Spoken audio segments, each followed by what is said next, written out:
Consequence Podcast Network. My friendship to all of you precludes my involvement with any one of you. But if you wanna make love, then I do too, and I'll be right there behind you. All in the name of oh, all in the name of oh, all in the name of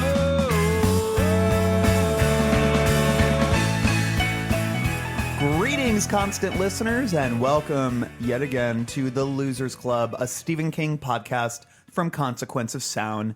My name is Randall Claus Colburn, and today we are here to discuss Stephen King's Cycle of the Werewolf. We have a lot to discuss here, so let's go around and introduce ourselves. Who's sitting across from me? That would be Mackenzie Tarker's Mills McGerber. Awful. That did not work. And how did you first encounter Cycle of the Werewolf? When did you first read it? I remember. So I saw the adaptation, the film adaptation. Obviously, I hadn't read any of these books before. However, I do remember being really young and going through the Stephen King aisle and looking at all the covers and things, and I noticed that this one was very different. And I opened it up, and I was excited to see all the drawings and. I don't know. As a little boy, you like your books with pictures. I like my books with pictures, and but it was something that definitely captured my attention because the artwork in this is amazing. You went from Go Dog Go straight to Cycle of the Werewolf. Yeah. So nice one dog to transitional another book. dog. And who's sitting next to you? That would be Michael Rothman, editor-in-chief of Consequence of Sound. You got no cool nickname? I guess we can call it with... Michael Steve Harrington. Mike and Steve Harrington Rothman. Yeah, I like Michael Mull. Ooh, Rothman. I like that. Yeah. Oh, Michael Marauder. No. Marauder? I don't know. How did you? And when did you first read Cycle of the Werewolf? 2 weeks ago. And how did you? Did you ever know about it before then? I actually didn't really know about this one. I hadn't even seen Silver Bullet. I'm not a huge werewolf fan. Yeah. I love. Oh, why are you on this podcast then? Because it's one of the shorter books, and I want to hop on this one. So no. The truth be told, I actually picked up this book last year on my visit to New Orleans for a wedding. And it just happened to be, I hadn't seen it in any of my trips to the bookstores when I was looking for first editions last year. And I remember texting all of you, and I was like, "Well, Cycle of the Werewolf, what the hell is this?" And you're like, "Oh no, you got to get that. That's good. It's hard to find actually. Yeah. It's the graphic novel." So I think over the summer I looked through it and went through the different drawings and whatnot. But I had never really read it until I sat down and actually consumed it until a couple weeks ago. So, Cool. Yeah. And who's sitting next to me?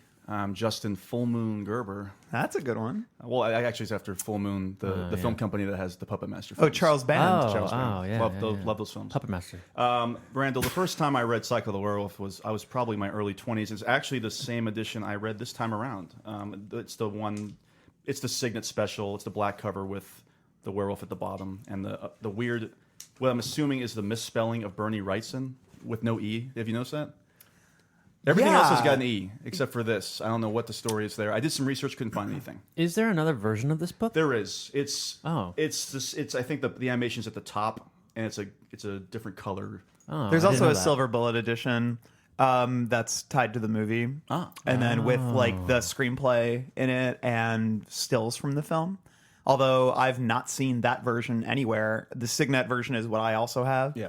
Stumbled upon it in a bookstore when we were actually buying prizes for Stephen King trivia a few weeks ago. It happened to be in a bookstore, and it's hard to find, and it's usually pricey. And then I got this one for $10. But yeah, there was 7,500 versions that were released of the original 1983 version, which was a bit fancier. Mike's got some knowledge he wants to drop too. Yeah, according to the Complete Stephen King Universe, which is a book that binds us all, it was, they say that first released in a very limited edition by specialty publisher Land of Enchantment, Cycle of the Werewolf was later re-released in two different 1985 trade paperback editions, one of which tied into the published screenplay of the film version, retitled Silver Bullet, and is no longer available. And that is, again, why we're covering this book now and not later, because even though this is a limited edition, it still technically came out before Pet Sematary. Yeah, yeah. This is where I think the timeline we're adopting and the timeline maybe others adopt in terms of King maybe starts to vary a little bit, but we're going to stand by. The same thing happens with Eyes of the Dragon later, too. Yeah. But we'll get to that later. Yeah. We're going to stand by our timeline because we are the definitive timeline, because we are the definitive Stephen King podcast. We may not know it all, but we're definitely The gauntlet was thrown. Oh, no. You know it. Yeah, so this book actually came about the seeds of it began in 1979. King was at the World Fantasy Convention, and he was approached by a guy from, I think it was like Vista or something like that. Vista Entertainment? It was something like that. But they had the idea of pairing Stephen King with illustrator Bernie Wrightson to make a calendar. And it's kind of fun the way that ended up informing the final product. But they were going to make a calendar with, based on a werewolf story, 12 months, obviously. And each one would be 500-word story vignette written by King with the illustrations of Bernie Wrightson, which I think is an awesome idea. Unsurprisingly, 500 words was not enough for King, who we all know likes to, really short. Go long a little bit. And also there was like publishing issues with like New American Books, who was King's publisher at the time, really wanted to release this calendar. So it was, there was a lot of complicated stuff. So by turning it into sort of a novella with Bernie Wrightson, like taking the same thing, but then allowing there to be a, actual narrative to be unfolding that King could really sink his teeth into, but also embrace sort of the limited word count. Like he was still sort of adhering to that to a degree, as you can see in the finished product. And some of these vignettes do feel like they were written for the calendar specifically, which is part of what I think is really fun about it. Yeah. So then him and Wrightson teamed up, and the final result was Cycle of the Werewolf as we see it. And it's described by a lot of people, I think, as a sort of a collector's book, a book for super fans. Because it's not an essential King story. It's not one of the most dynamic in terms of story. Honestly, I kind of really wish I could have seen it as a calendar, because my favorite parts of the book are the vignettes rather than the story. Yeah, I agree. I would like to have seen it as a calendar. And it's funny because you had mentioned when we were walking around, Mac, like through the snow filming the Christine short, that one of the ideas that would have been cool for us to have done is do like a Losers Club calendar that's kind of modeled similarly to the Cycle of the Werewolf. And I was like, oh, that is a really cool idea. At that point, I didn't know that this was supposed to be a calendar originally. So when I found that out, I was like, oh, like I wish we could actually get a calendar still from this. Like, maybe it was, even if they just keep redoing it again and again each year. I just think it would be like a cool thing to have for King fans. I'm surprised they never really did that even afterwards, after the fact. Yeah. Which leaves the door open for us to do it, and we Yeah, will. look out for that in 2019. Well, Bernie Wrightson's dead now, so we can do whatever we want with his artwork. And Didn't he pass somewhat recently? Yeah, within the last year. Wow. Which means the lawyers are probably still scrambling to figure out what to do with all their illustrations. So we're gonna create an official Stephen King Cycle of the Werewolf calendar that you're going to be able to get on we're going to go out there and we're going to get the illustrations. An official, unsanctioned Stephen King calendar. It's going to be official, unofficial, Cycle of the Werewolf, Losers Club, Stephen King 2018 calendar that you'll be able to get in April. So you'll buy the full calendar, miss the first 4 months, but you'll have the artwork. It'll be one of those like 16-month calendars that, I like bleeds this, into next year. Yeah, I like that idea. When I was a kid, I liked my calendars that I had so much, I literally just kept reusing them. And then I would get confused because the days weren't the Days same. were not the same. I was a really smart kid. Who wants to read the synopsis? Justin? Lil Justo? Justo. Tell us what this is about. Randall, thank you. Terror began in January by the light of the full moon. The first scream came from the snowbound railway man who felt the fangs ripping at his throat. The next month, there was a scream of ecstatic agony from the woman attacked in her snug bedroom. Now scenes of unbelieving horror come each time the full moon shines on the isolated Maine town of Tarker Mills. No one knows who will be attacked next, but one thing is sure. When the moon grows fat, a paralyzing fear sweeps through Tarker Mills. For snarls that sound like human words can be heard whining through the wind. And all around are the footprints of a monster whose hunger cannot be sated. That is a really good synopsis. I agree. I like this. Yeah, writing a lot. of all the synopses that we've been reading lately, that's actually pretty good. It's really good, and It it's teases what actually almost- happens, and it's and it's almost as long as some of the chapters. yeah, That's exactly. very true. I have a different one actually. Oh, really? Yeah. Oh wait, no, Mike, actually, your cover says Werewolf Cycle Werewolf Cycle. Yeah, it's actually a You're reading the wrong hand-me-down. book. Yeah, no. by Dean Koontz. By Dean Koontz, yeah, it's actually a rare unpublished manuscript that he had when Dean actually had the idea to do a calendar. He went ahead and did the calendar. I think Roy Disney did the animation. Moon Koontz. Roy That's what it was. Disney. It was called Moon Koontz. It was and Moon Koontz. and it's just semi-nude photos of Dean Koontz next to a calendar saying what month it is. Yeah, well, Semi-nude. Every month has a moon, so That's right. Wow. Only one moon per month. Yeah. Wow. Well, we know what the hook is for Moon Koontz, but what would you say is the hook of Cycle of the Werewolf? Yes. Don't you see? Don't you see how clear it all is? Not only can you see the future, I can change it. You can change it exactly. Well, the hook of Cycle of the Werewolf, well, it's right there in the title. This is King's first foray into werewolf. Singular. Singular. He went on to write more about werewolves in later books, especially The Talisman, which I'm currently reading. So it was kind of a cool little side journey I took into, reading Cycle of the Werewolf, which really only takes 1 or 2 sittings to finish. Right. And It takes the Talisman that many cycles. more like 1 or 2 If you years. sit down for 6 months. Yeah, no, but it was really neat to see the way that he approached werewolves in this book versus the way he does it in The Talisman, because in The Talisman, without spoiling too much, it's much more of a lore that is signature to that world, whereas the lore we're working with in Cycle of the Werewolf is very indebted to classic werewolf lore. Full moon, the werewolf comes out, silver bullets can kill it, etc., etc. It's true. It's true. You look like you had a lot more you want to say. I think that it challenges some of the classic werewolf tropes, but we'll talk about that as we go into it. Okay, yeah. So basically, the story we have here, we got kind of the cocktail words of the synopsis, which are very good, but they don't say much about what actually happens. I like that version of it, like from the synopsis, where it's more about these little vignettes, because I like it as a town. I like it as a story of a town being ravaged by a werewolf. What it becomes about halfway through is the story of a boy in a wheelchair fighting a werewolf, which I think is sort of the point of contention, because we are introduced to Cycle of the Werewolf and it's one kind of book, and then halfway through it becomes a more standard Stephen King story, which I think we'll discuss later whether or not that actually works. But what stands out to you in terms of how he renders the werewolf here? I don't know. What do you mean? Werewolf. Talk about werewolves, baby. Talk about those wolves. No, I love this book, and I love that he really illustrates, pun intended. Well, Stephen King doesn't, but I think it's a really good illustration of from all accounts, and I just like how I like the werewolves account with everybody.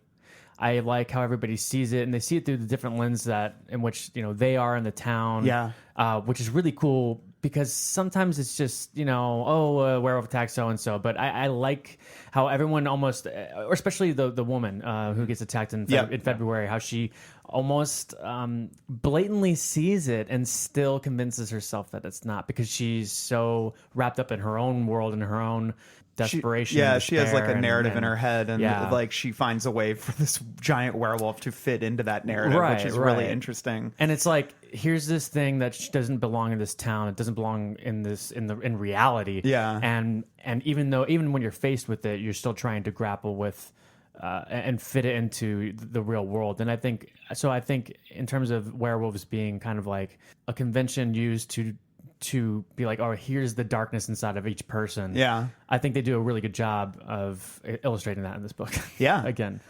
In other werewolf stories, how do people become werewolves? That's the thing. I think of most of the time you're bitten by another werewolf. Yeah, I guess that's what I figured. Right. So one of the things I love about Cycle of the Werewolf is that there's no reason given. Yes. And, when we find out who the werewolf actually is, which is something I still wonder if we even needed to find out. Like, I had never read Cycle of the Werewolf before I read it this time. So there's that scene in the diner when Alfie, I believe, he sees this customer come in and he mentions, oh, it's that customer. I know him. and then that customer turns into the werewolf. I almost wish it was left at that, because I just love the idea that there's a werewolf here, but we don't know who it is and we don't know why.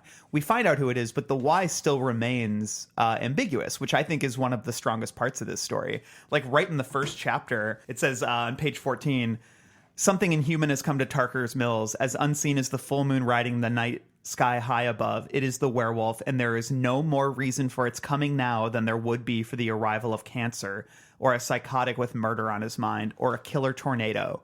Its time is now, its place is here, in this little Maine town where baked bean church suppers are a weekly event, where small boys and girls still bring apples to their teachers, where the nature outings of the Senior Citizens Club are religiously reported in the weekly paper.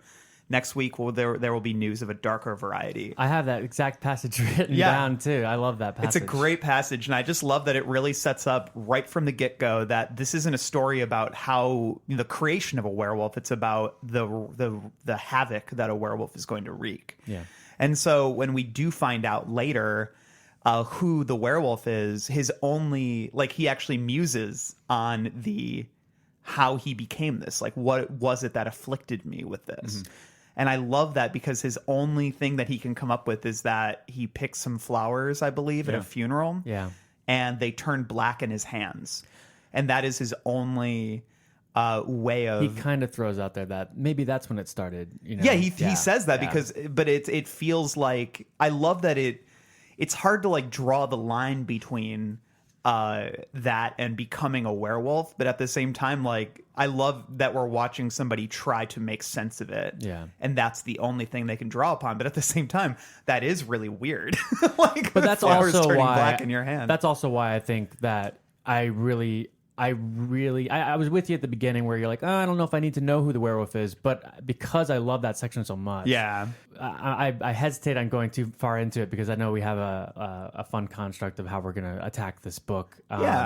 So, but I also have a little room 237 on. Well, save that maybe for on later that as too. well. Yeah, definitely. Save it for later. I think there's also something to be said about the book being this medium for King to explore the seasons in a way that some of his favorite authors painted them on paper before. Yeah. Like there's very like Bradbury aesthetics to this. Like, I was when thinking he's that talking too. about like the seasons and the weather and the setting itself sounds like something out of a David Wayne thing, but it's almost a character in itself. Like they are like it's such a part of the horror. Yeah. Just the whole setting around, like he spends more time almost like setting up like the actual natural surroundings than he does the actual action of the story, which probably goes into the idea that this is originally supposed to be just like the calendar, you know, like probably wants to talk about the weather so that you kind of have that feeling when you're looking at the calendar. I don't know, but it just, Bradbury was like a key word for me. Like, he really leans into the discussion of the weather and the surroundings and the like, just the ways in which, like, you know, the reflection on the water, or like the way the ice, you know, lays out. There's so many like really evocative descriptions. He describes like the glistening, like the ice on a street is like a dead bone at one point, which I loved.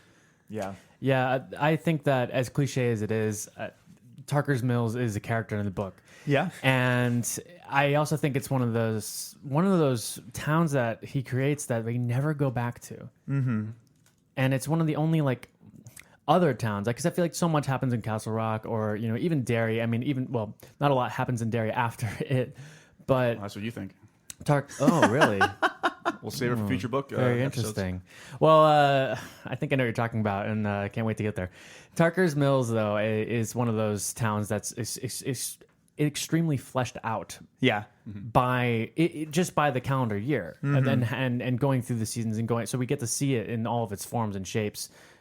Like we do with the Werewolf. How about that? He also, to go back to what Mike's point about being influenced by a novelist such as Ray Bradbury, he also dedicates the book to Davis Grubb. Davis Grubb wrote the novel The Night of the Hunter, in which the antagonist is a man of the cloth. Yeah, that's really interesting. So I think that was definitely an influence on the character of the Reverend here. One thing I wanted to do before we sort of move into the way that we're going to break down this book and discuss it, we're not going to do our typical, and we're going to touch on all the things we always touch on, but we're going to approach it a different way, since it has a strange structure. It's a very unique, different book in the King canon. Yeah. But I wanted to talk about the quotes at the beginning and kind of just ask, like, why do you guys think? I think this is something that could be fun on the pod. because he always has quotes, before his books. If maybe we just read them and asked ourselves, why do we think he chose this quote for this book? I just think could be kind of neat. So the first quote he has here is, "In the stinking darkness under the barn, he raised his shaggy head. His yellow, stupid eyes gleamed. 'I hunger,' he whispered." And that's from The Wolf by Harry Ellender. I have not read The Wolf by Henry Ellender, but what I get from this passage is that there's still some humanity in this werewolf and vice versa. A lot of times in werewolf stories, the werewolf is the evil creature, and when the werewolf becomes human again, the human is either oblivious or a genuinely good person. Whereas here, if there's still a bit of human in there where he says, "I hunger," then it stands to reason that he could still be corrupted as a man. He could still be a bad man as well. That's what I get from this passage. Interesting. I like the word stupid here, like yellow, stupid eyes. Yeah. The stupid aspect really just makes me consider the idea that there is this true distinction between the man and the wolf, like kind of what you're saying, Justin, and that there is kind of a, when the wolf exists, it is to eat, and there is a marked lack of humanity within the wolf, and like there is a certain amount of, the human comprehension, empathy, emotion, and all those things really drain out, and the eyes become stupid. That was kind of how I took it when I was really thinking about it. Did you guys have any other like interpretations or thoughts? Well, it's interesting because I'm looking at it now on Google, and it appears that there is no Henry Ellender. That actually this goes back to 2002, a year after 9/11, and the user Vinland31 wrote, "I have a question about Cycle of the Werewolf, specifically about the epigraph by Henry Ellender from his book, poem, whatever, The Wolf. My question is, who is Henry Ellender? I've raided my university library as well as Amazon.com. Good job, Vinland. He's ahead of the game.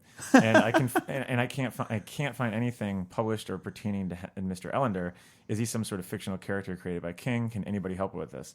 And then literally that day, which is pretty amazing, a guy named Scoot, maybe Scoot McNary, he wrote, "Try to remember that Stephen King is not a documentarian or a historian. In spite of a couple of nonfiction works, one dealing with an overview of the history of horror, the other autobiography of his life as a writer, Stephen King is a writer of fiction." Granted, that doesn't answer his question, but I also can't seem to find anything else about it's it. great. So, and that's like 15 years later, 16 years later. Wow. If that's true, and it is a, well, I wouldn't say fictitious author, maybe it's a book only found in the Breathing Methods club library in the club. It's a book found in the it's territories. a parallel universe. That's really neat. That's such a weird little thing. Like if he really made that up, or maybe it was like a friend of his that never was published or something. Who knows? That's true. I can't click. There's a Henry T. Ellender. Oh boy, it's the full text of The Wolf. It looks like it's a Louisiana text somewhere, so it may just be something he read at some point, like that didn't get full publication. It's a possibility like a that's the local thing that he stumbled upon while visiting somewhere. At Loyola University, it's possible it's in here. This is a very long webpage, but no, I did not know that. I didn't even think to research. That's interesting. Oh, from Loyola, you said? Yeah, Interesting. it's a long thing. It might just be a coincidence. I'm not sure. Well, as we look deeper into that, the other quote here is a child's rhyme. It says, 30 days hath September, April, June, and November. All the rest but the second have 31. Rain and snow and jolly sun, and the moon grows fat in every one.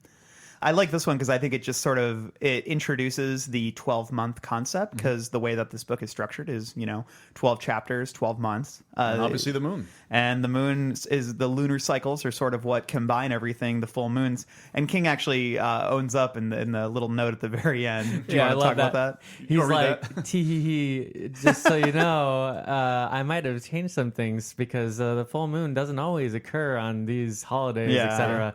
But I think honestly, it works for the story. It's so fun, and it's not something I think accept about. it. I feel like if you're thinking about that kind of stuff when you're reading, Especially if it's called Cycle of the Werewolf. Yeah. and Come it's on, a tale and based in fiction. You're probably the kind of guy who begins a lot of sentences with the word "actually." You know what I mean?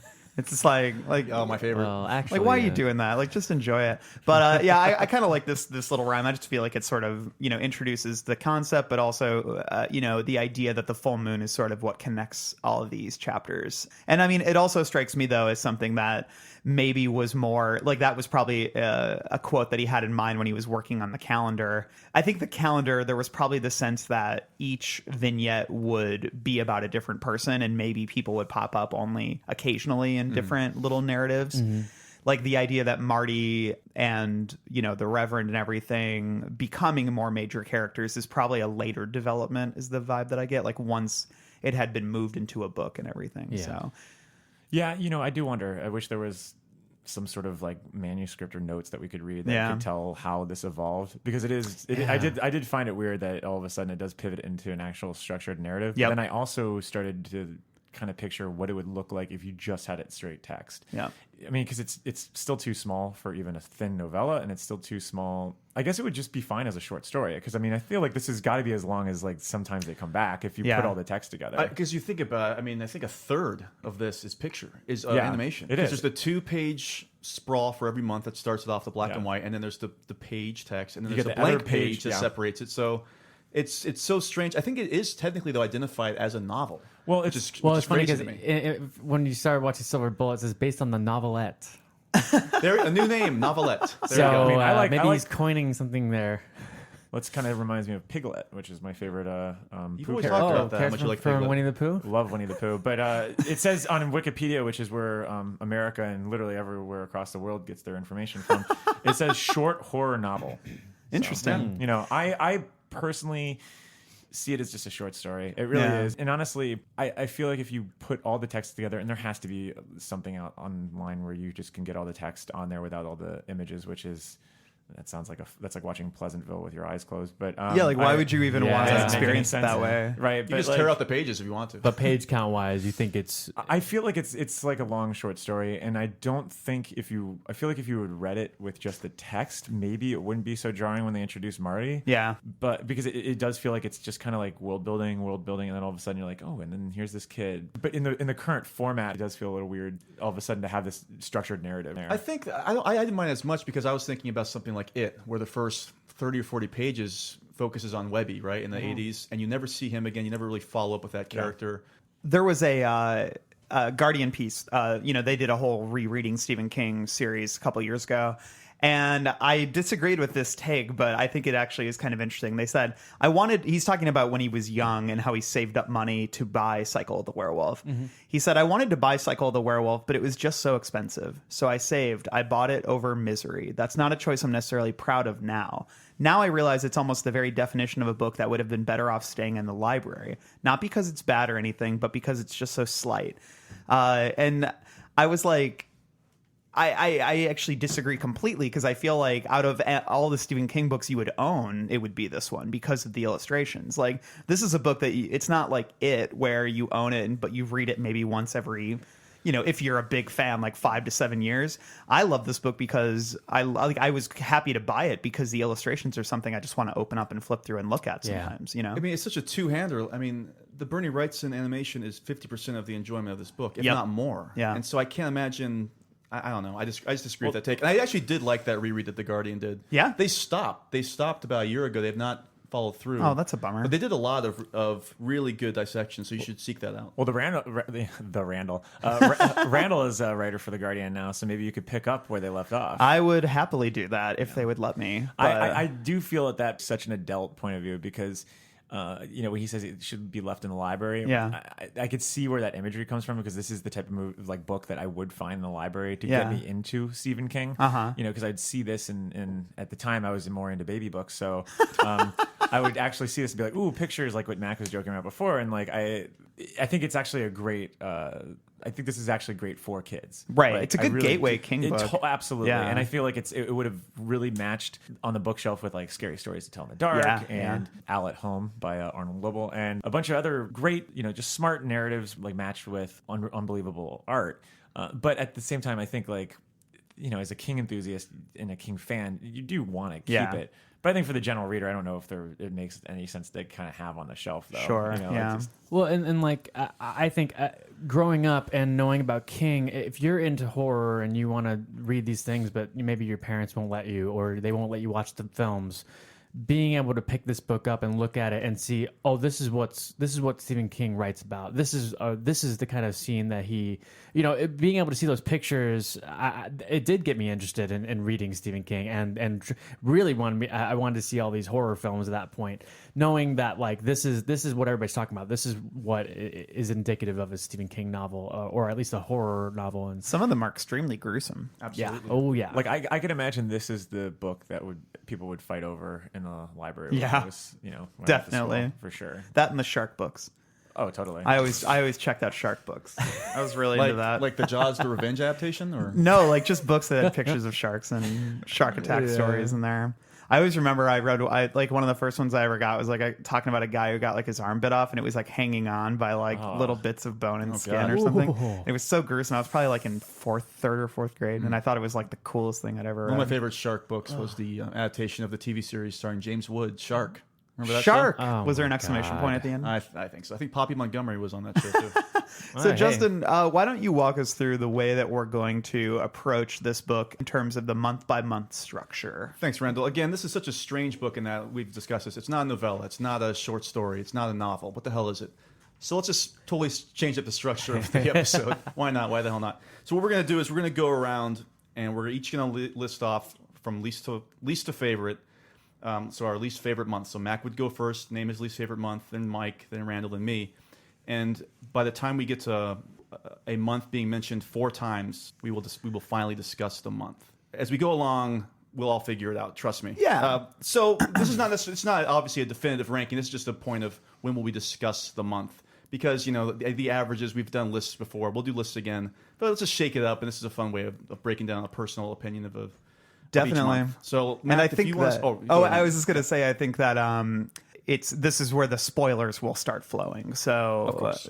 just a warning. If you haven't read this book, stop the episode immediately. It'll take you an hour. But honestly, this is actual forewarning for all episodes of the books. If you haven't read the books, stop reading. Yeah, listening why to are you these. listening to us? This is the whole purpose of this podcast is to dissect and break down the book to the I know. smallest. It was a detail. little weird for me to do a spoiler warning. I don't know why I felt the need. I'm still waiting for the review like, that what- says, I've listened to 30 episodes, and why did they keep spoiling all these books? I know we're like 50, 60 episodes in, and I felt the need to put a spoiler warning. Anyways, So I'll make notes of when the month is mentioned, and then when we get to having everybody mention the month, then we'll break down the month and why we have it at certain places. Sure. sounds good. Mac, you want to so Mac. start us? Yeah, my first and your least least favorite month is, and this is true in general too.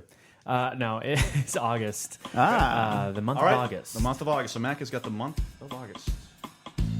Mike. For me, it's just like the Arcade Fire says, the month of May. But I like the month of May, the song. I like the song. Yeah. All right, cool. I'm about to blow all your goddamn minds. My least my favorite mind's already blown. is the month of December. Oh. I actually almost put that down. Yeah. All right. My least favorite month is like the Ryan Adams song. September.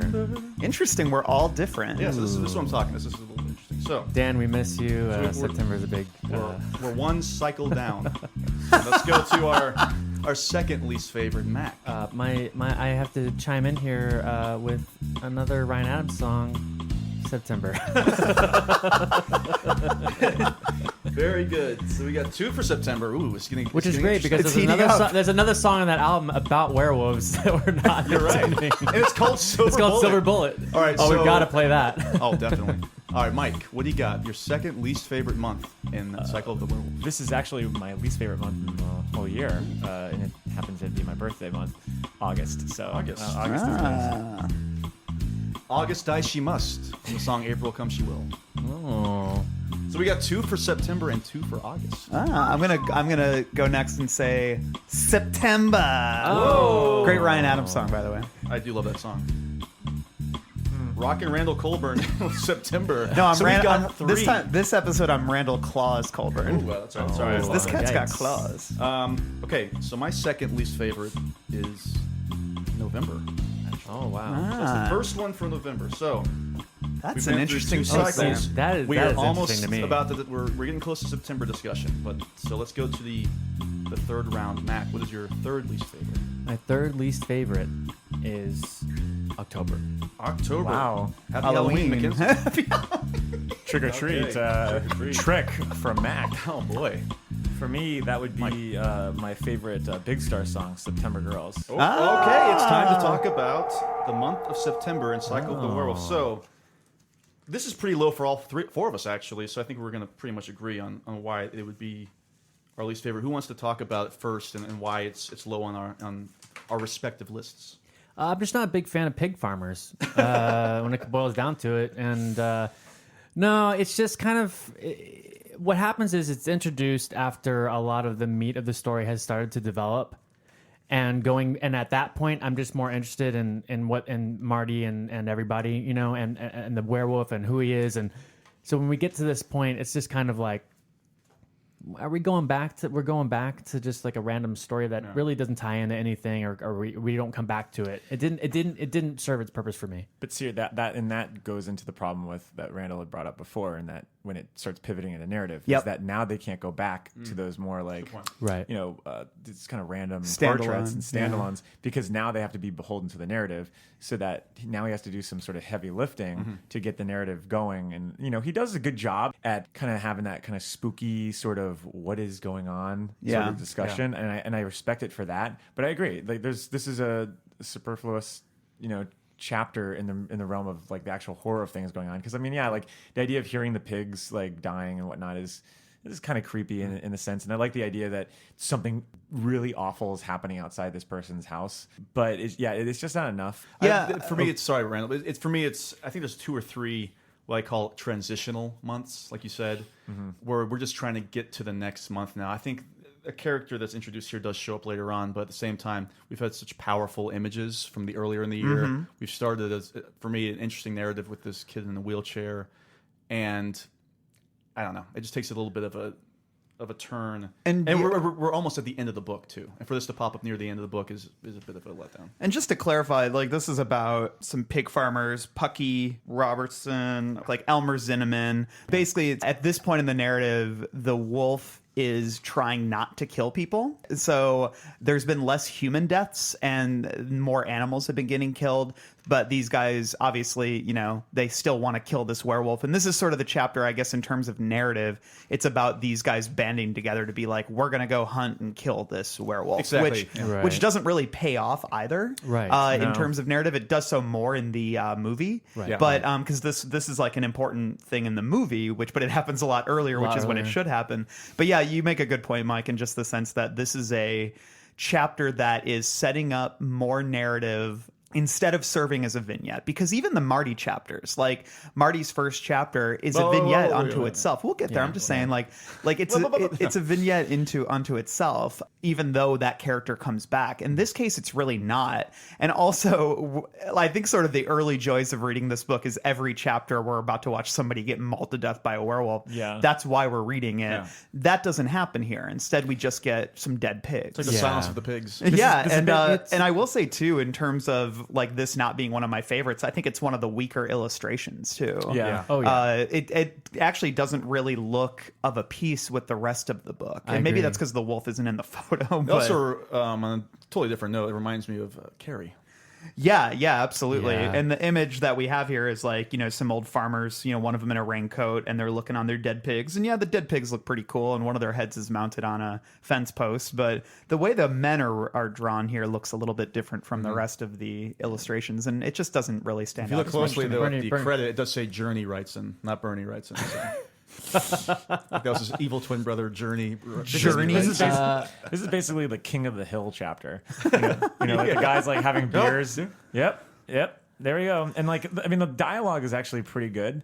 I mean, I do like the back and forths that are very simple. You can tell that King knows these people. Yeah. And I love the last line. I do love the last line. It's like, people better look out, he says. Oh, It's just yeah. like, he does set up the rest of the fall and the oncoming winter season again. Yeah, it's a And is transition. this the chapter where he's going to go out and do something about it, but then he hears a yowl that it sounds kind of human too, and he kind of decides to go back inside with his wife, thinking Yeah, I think of you're a right. thing. I think it's this chapter. Yeah, yeah. Oh yeah, Yeah. you're right. That's why I made that great silence of the silence of the pigs joke earlier. The beast howls again. Its cry is silver as the moon. Elmer goes to the window and sees something he cannot tell what, go bounding off into the deeper darkness. But no, you're right. That's not the exact line that you were referencing. I think it's but right before that. But yeah, but I do. that is right. I did like that little bit. There is some great imagery to this. I mean, look at this section right here on page 88. It says, "The rain comes later, pelting against the windows as Elmer and Alice sit up in bed together, all the lights in the bedroom on. It is a cold rain, the first real rain of the autumn. And tomorrow, the first tinge of color will have come into the fall leaves." I don't know. It's just a really good setup. Yeah. I mean, I actually Yeah. don't really have too much of a problem with this chapter, and that's probably kind of the problem also. But I do think that it feels totally out of line from like the rest of the Yeah. book. No, it feels like he's reached the end. He's like, oh shit, I got to start It's a- kind of getting this together a little bit more. To get back to what you were saying, Mike, I don't think this is necessarily like a bad chapter. Yeah, yeah. I didn't stop and say, God, that chapter really sucked. I just thought, well, I just Next to read everything July. else. Anyway, we'll keep It on. doesn't offer Right, the right. simple pleasures of the Exactly. rest of the book, which is, set up, introduce a character, introduce a narrative, and then watch that person get killed. And it's super fun. That's why I love actually- some of the early chapters. I actually feel like this chapter would have been better if they just basically details the scene of him and his wife hearing the pigs being slaughtered outside. Yeah. Having that sort of image would have been enough. And the fact that the knowledge of them knowing that they're not going to go outside indicates that the townspeople know something really bad is happening in their town. you And know? again, I think it's something that is taken and expressed and serves better in the film. Yeah, that I would agree idea too. of Yeah. being scared of after dark. Yeah. So we're ready to move on to the next. I think part? so, All right, so yeah. Randall, you're actually next. So what is your third least favorite? Then I will say this might be a little bit controversial, You're already but controversial already. So I'm it's your going to second say controversial. January. Okay, January. Okay. All right. So we got one for January. Okay. I will now go next. And my third least favorite is January. Oh, I thought it would be controversial. No, not necessarily. Not necessarily, my good boy. Mac, let's start the fourth cycle. What do you got? Oh, Fourth least favorite. I guess a March. March. We've got one Beware for the March. Ides of March. It's lousy smarch weather. Smart. March. For me, mine is now I'm on fourth one. Right? Fourth least favorite. Yeah, mine's December. December. The long December. We got two. There's only 2 Decembers? It's actually Only two for there's December actually so far. only one December in the calendar year. There's a long December, as Mike said earlier, too. Wait, did I say October yet? You have not. And I'm going to say October. October, so your fourth least favorite is October. October baby. I always think of Billy Madison. He's like, "What day is it today?" And he goes, and Norm Macdonald goes, "October." My fourth least favorite is March. March. March. We got two for March. So we're moving now. We have not mentioned one in a while. So, Mac, fifth least favorite. January Embers. Ah, Ooh, we got three. And it's going to be January because that is the next one for me. Mike Robbins. We are now going to discuss. wow. I don't know the why opening. I find January Embers so funny because I guess I just imagine you as like Ben Hanscom. Your hair is winter fire over here. Okay, so who wants to kick off the January discussion? Well, Randall's the first one that had it. Didn't Yeah, Yeah. I mean, I'll just say, like, I really like the chapter. It's a great way to I know. introduce. That's the thing. That's why I say least favorite to best, Yeah. as Well, opposed and I to think worst that, to best. I think you know? that speaks volumes, though. You know, like again, I really liked a lot of stuff in September, and there's parts of January I liked. At one point, I feel like this was really high up there for me. So It's just like it's just kind of slight because this chapter very much feels like a calendar chapter. Like it's so short. It really just introduces. You've got this, drunk old man who is in a shed and it's snowing out, and then he gets killed by a werewolf. And it's great, like the way it's written. I love the idea that he like hears scratching on the door, Yeah. and is it a dog or something? And then and the way that it's written when he gets killed, like what I love about this is there's just such like a what do you want to call it? Like, there's such like a cold quality to the way a lot of this is written, and I feel like that's lost a little bit once Marty enters the story and everything. It does, yeah. Because there's an omniscience to the narration that I really respond to, especially in this chapter. Like the way it, when it says like something, the section we read earlier, something inhuman comes to Tarker Mills.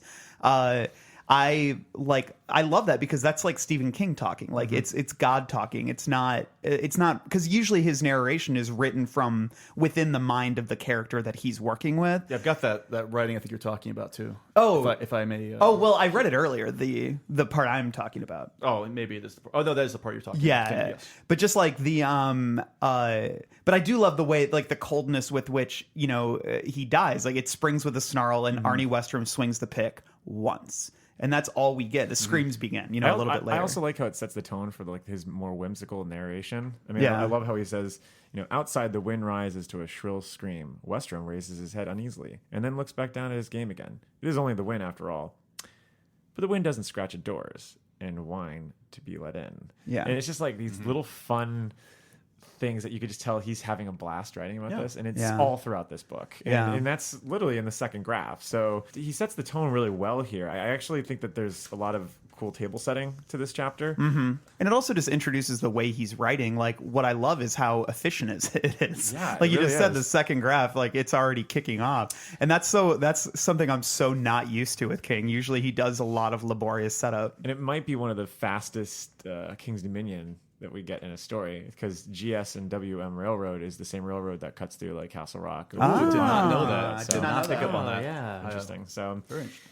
I mean, look at that sentence. The first sentence is, somewhere high above the moon shines down, fat and full. But here in Tarker's Mills, a January blizzard has choked the sky with snow. That's a great line. That's a great opening line. Yeah. It's a little long. I mean, he literally has an interjection in the first, in the first graph. But the wind rams full force down a deserted Center Avenue. The Orangetown plows have given up long since.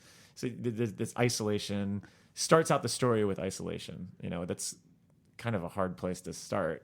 And it also feeds what you were saying earlier, just the idea of, I know we always laugh when we say it, but it's like Tarker's Mills is a character. Yeah. It begins with him, not with Arnie, because it's more about the town than it is the characters. And what I love, and this is what, like, the early parts of the book are so promising to me, because it reminds me of like Winesburg, Ohio, like Sherwood Anderson's, that book. Like it's very much just a series of short stories and vignettes that all take place in one town and are kind of centered around similar themes. And I wish the whole book was like that. I wish they were all chapters like and this. it also feels like he's slowly bringing us into town. So we're starting 9 miles outside of town. Yeah.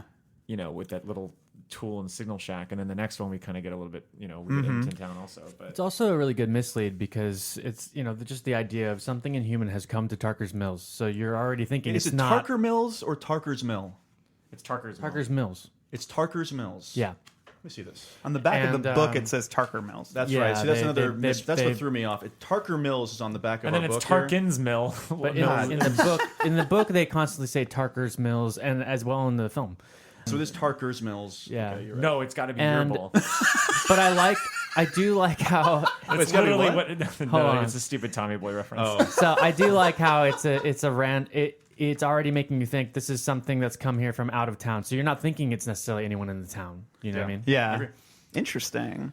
Any other thoughts on this chapter? It's really short. I mean, because it's like, I think, he wanted 500 words for the calendar, and I think that's about what this one is. Oh yeah, I did. I thought it was fun that the first character we meet in this, their first name's Arnie, coming right on the heels of Christine. No, that's weird. Very different Arnie. This is an old drunk man. Maybe man- maybe this it's man looked to be old. Arnie on the Path of the Wolf. I Yeah. do wish that like he could have given Arnie like a little dog or something like that to hang out with out in the shed.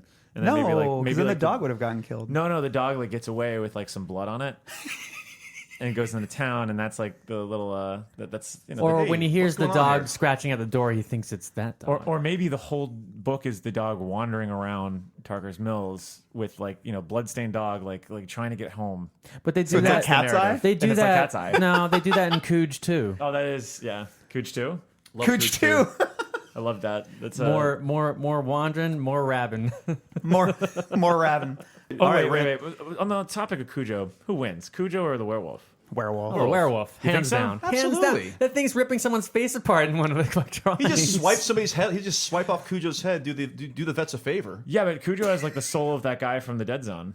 Oh, That's a good point, though. Yeah, the I think soul, it doesn't have the soul of Frank Frank Dodd. I Dodd refuse or to the believe werewolf. that. All right, well, who would win then? Frank Dodd, or Randall Flagg. Frank Dodd with or Randall Flagg. Yeah, no. Randall Flagg. Frank Dodd with Cujo at his side, Okay. and the werewolf. The werewolf. Yeah, the werewolf problem. No question. First of all, Frank Dodd would just kill himself with the scissors if he saw him coming. That's actually. I think the only That's actually true. I think the only king beast that could beat the werewolf is Mordred. Oh yeah. Oh yes, I would agree with that. That's all I got. Well, Mordred's really well written too. So We'll get to that in 2022. Yeah, no joke. Okay, so Randall, we're still going here. hey, You're- title of the book appears in the first chapter. It's true. The cycle of the werewolf has begun. Cycle of the werewolf, yeah. You know, hey, that's Okay. It does a lot of setting up. So this is your fifth least favorite, Randall. The Ides of May. My favorite. That's the second sequel to the Ides of March George Clooney film, isn't it? Has anybody said May? No. Yes, Mike. Yeah, I Robbins. did. That's my least favorite. Oh, Okay. interesting. I have August. So we've got 3 for August. It's weird. Mike, I got August really high. Mac, your 6th least favorite month. Oh, I'm gonna go with don't shoot the messenger with the firework. July. Whoa! First mention of July. Shoot the messenger Okay. with a firework. Mike, I'm with the Ides of March. we got 3 for March. And I literally have March next, so We are talking about the month of March. Let me look at my notes because I totally forgot what March is. So, It's the old drifter. okay, I'll start this one off. This is again another for me a transitional story. yeah. I do like the fact that we don't necessarily see it happen. I still think it speaks to the strength of King. Reminds me of something from Salem's Lot, where you hear what's going on upstairs, and then we actually don't see the action taking place. We just have to deal with what the person's hearing. I kind of like the aftermath. I like the illustration of just a frozen hiker or whoever the frozen yeah. drifter. I I do love like that. the animation there, which is why I think it's higher up for me because, like I said, so much of my enjoyment of Cycle of the Werewolf comes from the Bernie Wrightson illustrations. But so for me, it's middle of the road in terms of my placement. We get a lot of characters in this one. Yeah. We You get know, Milt. like Milt Sturmfuller, which sounds Great like a name. name that we would have made up when we do our like Fake critic. Fake critic. Yeah. Yeah. But yeah, but So I I should say, actually, I do. I mean, I like this chapter. I think it was my 6th favorite. So I don't know. It's confusing. For me, the art of the frozen man just sitting there up, like staring up into the sky, Yeah. reminds me of our discussion from the last episode of the frozen alligators that are the Oh, yeah. crocodiles. Reminds me of a frozen Jack Torrance at the end of The Shining. That's true. The yeah. definitive version of The Shining, actually. I was back and forth on this one because I really love the image of the man frozen, kind of in mid, like trying to save himself from this thing that's just ultimately going to tear him apart. But I did like, there's a little bit in here that I liked the description of, is, as well as Deadwood, Mother Nature has pruned a few power lines out by Tarker Brook this wild March night. The sleet has coated the big lines, growing heavier and heavier until they have parted and fallen on the road like a nest of snakes, lazily turning and spitting blue fire. I just some Spit, of not the descriptions in this are pretty gorgeous. Yeah, like I like this chapter a lot. And it's another, because like the first 2 chapters, the first one focused on the town, but also introduced this lone solitary guy. The second one focused on this one woman. Here we get like several characters. Like I love this, and then we also get more about the town, and it's more about, so I think the influence of the werewolf starting to really spread its paws. You know, I love this little section. Great pun. I love this little section about in the night something begins to howl. Oh, I love this. Yeah, later no one will be able to say where the sound came from. It was everywhere and nowhere as the full moon painted the darkened houses of the village, everywhere and nowhere as the March wind began to rise and moan like a dead berserker winding his horn. It drifted on the wind, lonely and savage. Yeah, that everywhere and nowhere repetition is just great. It's very like poetic in a way. This kind of reminds me of the death for was it Buddy Repperson in Christine, when he's like out there in the middle of nowhere the and snow, the yeah. random hiker hears him screaming. Yeah, I really loved how he uses this person's death to kind of introduce other characters. I thought that's smart. He still is keeping the action of someone dying, because we need that as Caffrey loves that gore. He loves seeing people die. we need to see that as a reader at this point, because we still are needing to be hooked into this book.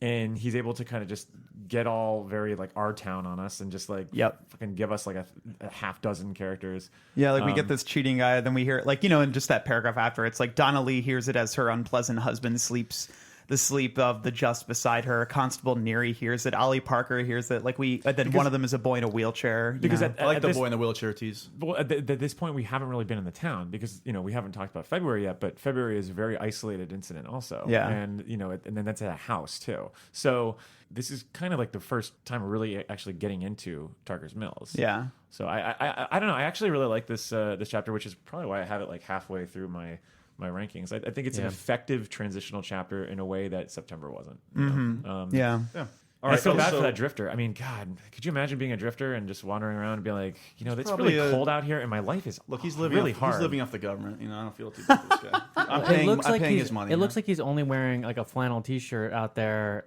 It's Kurt Cobain. and it's I think gotta be werewolf, freezing. the right? werewolf got cold and stole his jacket. He actually Hey, looks maybe like he did. Jack. Maybe he did. It almost looks like he's wearing Jack's clothing from The Shining. Interesting. Yeah, that's my favorite movie now, especially since I love the pop-up bar that they did for it. Right? My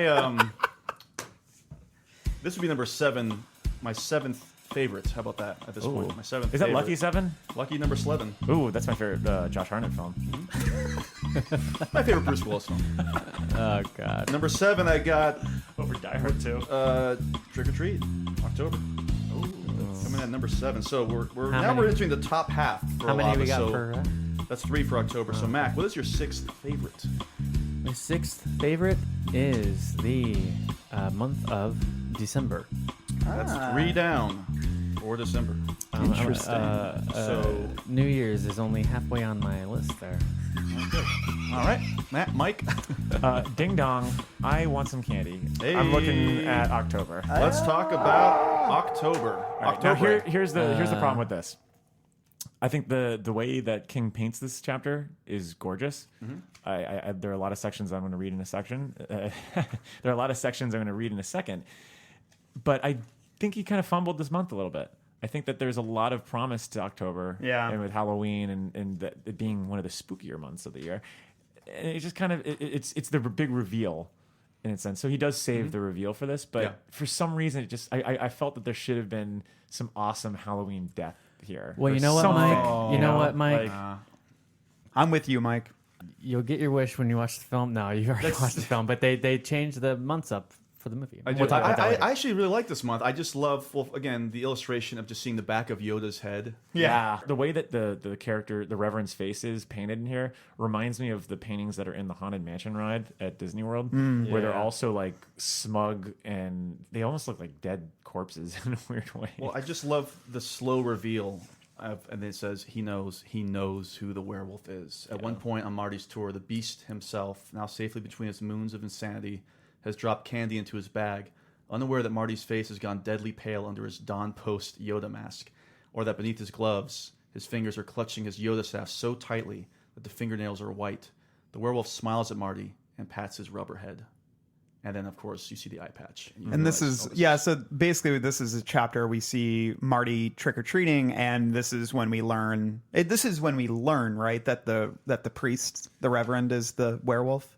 Yes. Yeah. So this is where we learn that. And so I guess that's sort of why it's lower. Like, this was pretty low on my list just because for me it was just a plot chapter. And as I've, kind of said, it's just like my least favorite chapters in this are the ones that are more about like that final sprint in the last several months of moving the plot forward. Like, I would just much rather get some more werewolf slaughter action. But there is good stuff, though. There's some great descriptions. Yeah, Like I yeah. love when he starts talking about what Marty's sister Katie is going to be going. Instead, she will go to a party with her junior high school friends. She will dance to Donna Summer Records and Bob for Apples, and later on the lights will be turned down for a game of Spin the Bottle. And she will perhaps kiss some boy, not because she wants to, but because it will be fun to giggle about with her girlfriends in study hall the next day. I just saw, my girl Nancy Wheeler from Stranger Things just here we coming go. back from a party with Steve Harrington. Great scene from Stranger Things too. Hey, who do you think she should have ended up with on Stranger Things? She should have ended up with Steve. Yoda? 'Cause Steve is great. Yoda? She should have I ended would with say, Yoda. I would say all this chapter starts to do is remind me of that scene in E.T. when E.T. Yes. runs into Yoda on Halloween. So maybe this is a Room 237 crossover. I think it is. Maybe Spielberg. Tarker's Mills is actually in California somewhere. Well, maybe the person that's dressed up as Yoda is Marty. I could see Except that. that Yoda's not in that Yoda and ET is not in a wheelchair. I was just gonna say, yeah. Well, maybe the alternate universe, he doesn't have a He wheelchair. doesn't have a wheelchair. Maybe he gets Yeah, out of the wheelchair, kind of like that scene in what was that movie with the person gets out of the wheelchair? Pearl Harbor? Oh yeah, Pearl Harbor. Where No. FDR stands up during the big speech. Oh yeah. That's a great God, scene. that movie's Also awful. But no, there's Oh no, Forrest Gump when he gets out of his leg braces. That's great. Okay. I will say that I really love some of the humor that because it's kind of highlighted here. Like I find Marty's dad to be genuinely Yes. hilarious. Like I love the night he has gone out trick or treating with his father. His father likes Halloween, likes the brisk cold, likes to laugh and hearty big pal laugh and bellow such idiotic things as hey hey and ring dang do when the doors open and familiar Tarker's Mills faces look out. Because I totally get that. Like I've been that guy before. Do you think Stephen King, like Mark Ruffalo says in Spotlight, knew that most of the people involved in priesthood had molested children? Most What of are the you people doing? involved in the priesthood. Look, I'm going all Most out. of the people. I'm You know, going I all out think against the real church. the scariest part of this chapter He keeps is patting his head. the scariest part of this chapter is actually the drop bag of candy at the end. All that candy was laid to waste on the side of the road. Yeah, that's definitely the 5-second rule. scariest part. 5-second rule. 5-second rule. True story. My father, because I was such a hideously fat kid growing up, would actually take the candy from me when I came into the house and would give me 3 pieces that said, "There you Hey. go, happy Halloween." Doing you a favor, maybe. Randall, what do you got? Oh, we're moving on? We're moving on. No. We got to keep talking about Halloween. But there not much to this chapter. Yeah. Like There's a there's the little big bit. reveal. He talks well- about chunky bars and Snickers bars, and he's got I love the Don Post reference. That's a very 80s sort of thing. Because how many people owned a Don Post mask growing up? I Sure, I did. did at one point. Which one did you? What did you have? Yoda. Did you really have a Yoda? It's me and the Are you vote. really Randall's Marty? actually in a wheelchair. in the You're 80s. you're Marty Coleslaw.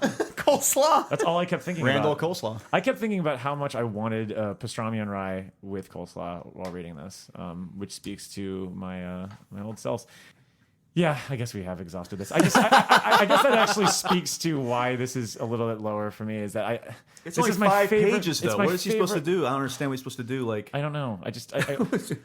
I will say that I love in the illustration, you get kind of this little glimpse into the Reverend's house. all And Jesus. I know, I just love that like behind him there's just it's like a headshot of Jesus. Like this is it's signed, I think. if we're not really doing too many of the word processor or the gods this time, I gotta read this. Yeah, oh yeah, do it. Because on page 101, this absolutely captures my melancholy of when morning starts showing up on All Saints Day, November 1st, which is my least favorite day of the entire year. So now Marty lies in his bed, listening to the October wind sing outside, rattling the season's last leaves, hooting dimly through the eye holes of the carven pumpkins which flank the Kozlaw driveway, watching the half moon ride the star-studded sky. The question is this: what is he to do now? He doesn't know, but he feels sure that in time the answer will come. He sleeps the deep, dreamless sleep of the very young, while outside the river of wind blows over Tarker's Mills, washing out October and bringing in cold, star-shot November, autumn's Iron Month. Iron Month. The Iron Month. The Iron Flag. That's my favorite Wu-Tang album. So Yeah, that's good shit. It's there's a lot. Yeah, that's the thing is like even in the chapters that aren't. There's like good writing on every page, and I think that's because of the limited word count. Yeah. Like he really does have to Make it count. condense and make it count. Yeah, I bet there was like so much editing that went into this. Did you also have depression like after Halloween was over? I mean, as a kid, I just Absolutely. I don't think I did because you have candy for like days, so it wouldn't be guess well that's into true. November where I was like, oh no, this is over. I was more depressed after Christmas. really Like so depressed, like inconsolable. I love that period. I mean, my favorite month is October, but I do love that period from Thanksgiving all the way through New Year's. I do Because too. all the holidays are Yeah. going on, and like just the cold of Chicago right now. I would just get so Love it. I would just get so sad that like the programming on TV wouldn't have like Halloween specials on anymore, or You'd like have the horror movies. 24 Hours of Home for the Holidays on the Yeah, right. on TBS. Or like the Christmas Story, which is still a movie I've never really gotten into. But the thing I love about October is that everyone is on board and on the same page about, yeah, we're like really into scaring each other right now, or like we're really into spooky stuff. And even just like the passage of time of October, and how even more so than November, it really is that month of death. And The leaves are falling. The leaves are falling, and there's pumpkin spice lattes in the air, and I'm wearing a nice sweater as I'm walking, around this great crisp weather. I don't know, but I miss October already. I do too. The good news is we're only 9 months away. That's why we are waiting for October. Actually, love the song. Love the song. Okay, Randall, what do you got? Beware, beware, the Ides of November. Only 2 for November so far, by the way. Only 2. Okay, I do love the illustration in November, though. I have got one of my favorite Third Eye Blind songs, 4th of July, coming up. July. Only 2 for July so far. I think we're getting the sections now where we all really like these chapters. Yeah. Okay, Mac, what do you got? Top 5 now. Oddly enough, it's not a fool, but it's April. First one for April. No fool, April no is fool great. involved. April Yeah, that's is such a interesting. great chapter. Okay, Mike. Probably my whatever, June. Hey, that's my Mac's birthday month. Hey, Max First birthday month. one for June. Okay. First one.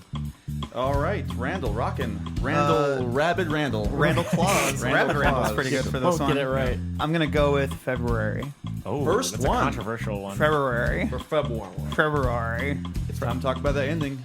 December, here we come. Let's go. Yes! So we're talking about the ending of Cycle of the Werewolf. Now, Mike. the first person that had December as their least favorite was Randall. Yeah, it was Yes. me. So you got to go all in on this. Yeah. I mean, I don't hate it. It's just like, for me, it's sort of a betrayal of what I think what I wanted this story to be, which was a series of vignettes about a werewolf that wasn't necessarily about. I didn't want it to be about conquering the werewolf. I wanted it to be about a town being ravaged by a werewolf. That's pretty mean. That's a lot. That's a lot more I wanna see interesting to me in terms of what I was sort of promised at the beginning. In that, like in the beginning, we're kind of set up to think that the werewolf is like a cancer, and like it doesn't have meaning. It's not part of a traditional narrative. But then halfway through, we do get that traditional narrative, and this is the conclusion of that narrative, which I find to be a bit anticlimactic. See, I mean, I disagree because in most King, as we all know, Ka is a wheel, right?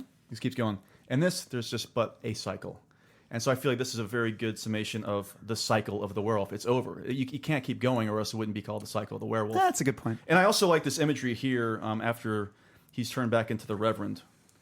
And I just lost that. I apologize. He says, the Reverend Lester Lowe lies there, wrapped in a bloody shroud of curtains, snow blowing around him in random patterns. I love that imagery right there. Yeah, and I also like the imagery of the kid in the wheelchair blowing away a werewolf's head. Let's talk about the kid in the wheelchair for a second. Yeah, go ahead. Now, Marty? Marty. There have been countless sequences in horror movies at this point, not countless, a few, where there been unfortunate victims in the wheelchairs that have been massacred. There's like Franklin and Texas Chainsaw Massacre. There's the Friday the character 13th Friday the too. 13th Yep, part too. two. When you met Marty, the kid in the wheelchair, was there any part of you that thought he was going to die? No. Me either. And that for me, centering it around him, you just know that this kid is probably going to conquer. Well, maybe after the events of April, Yeah. like because of Brady, like you do think that not even kids are safe. But Yeah. at the same time, Brady wasn't developed as a character. No. Marty was very much developed, and he was hinted at in an early chapter. So clearly, this kid was going to be important. But there is just something a little teensy bit hokey about the way that It's like Spielbergian. Yeah, it's very Spielbergian, which is not like, and this is, it's always wrong for the reader to say it's not what I wanted. That's not a valid criticism. But I think the reason that I'd continue with that is because I felt like we were promised a certain kind of story at the beginning. Well, that's the thing, though.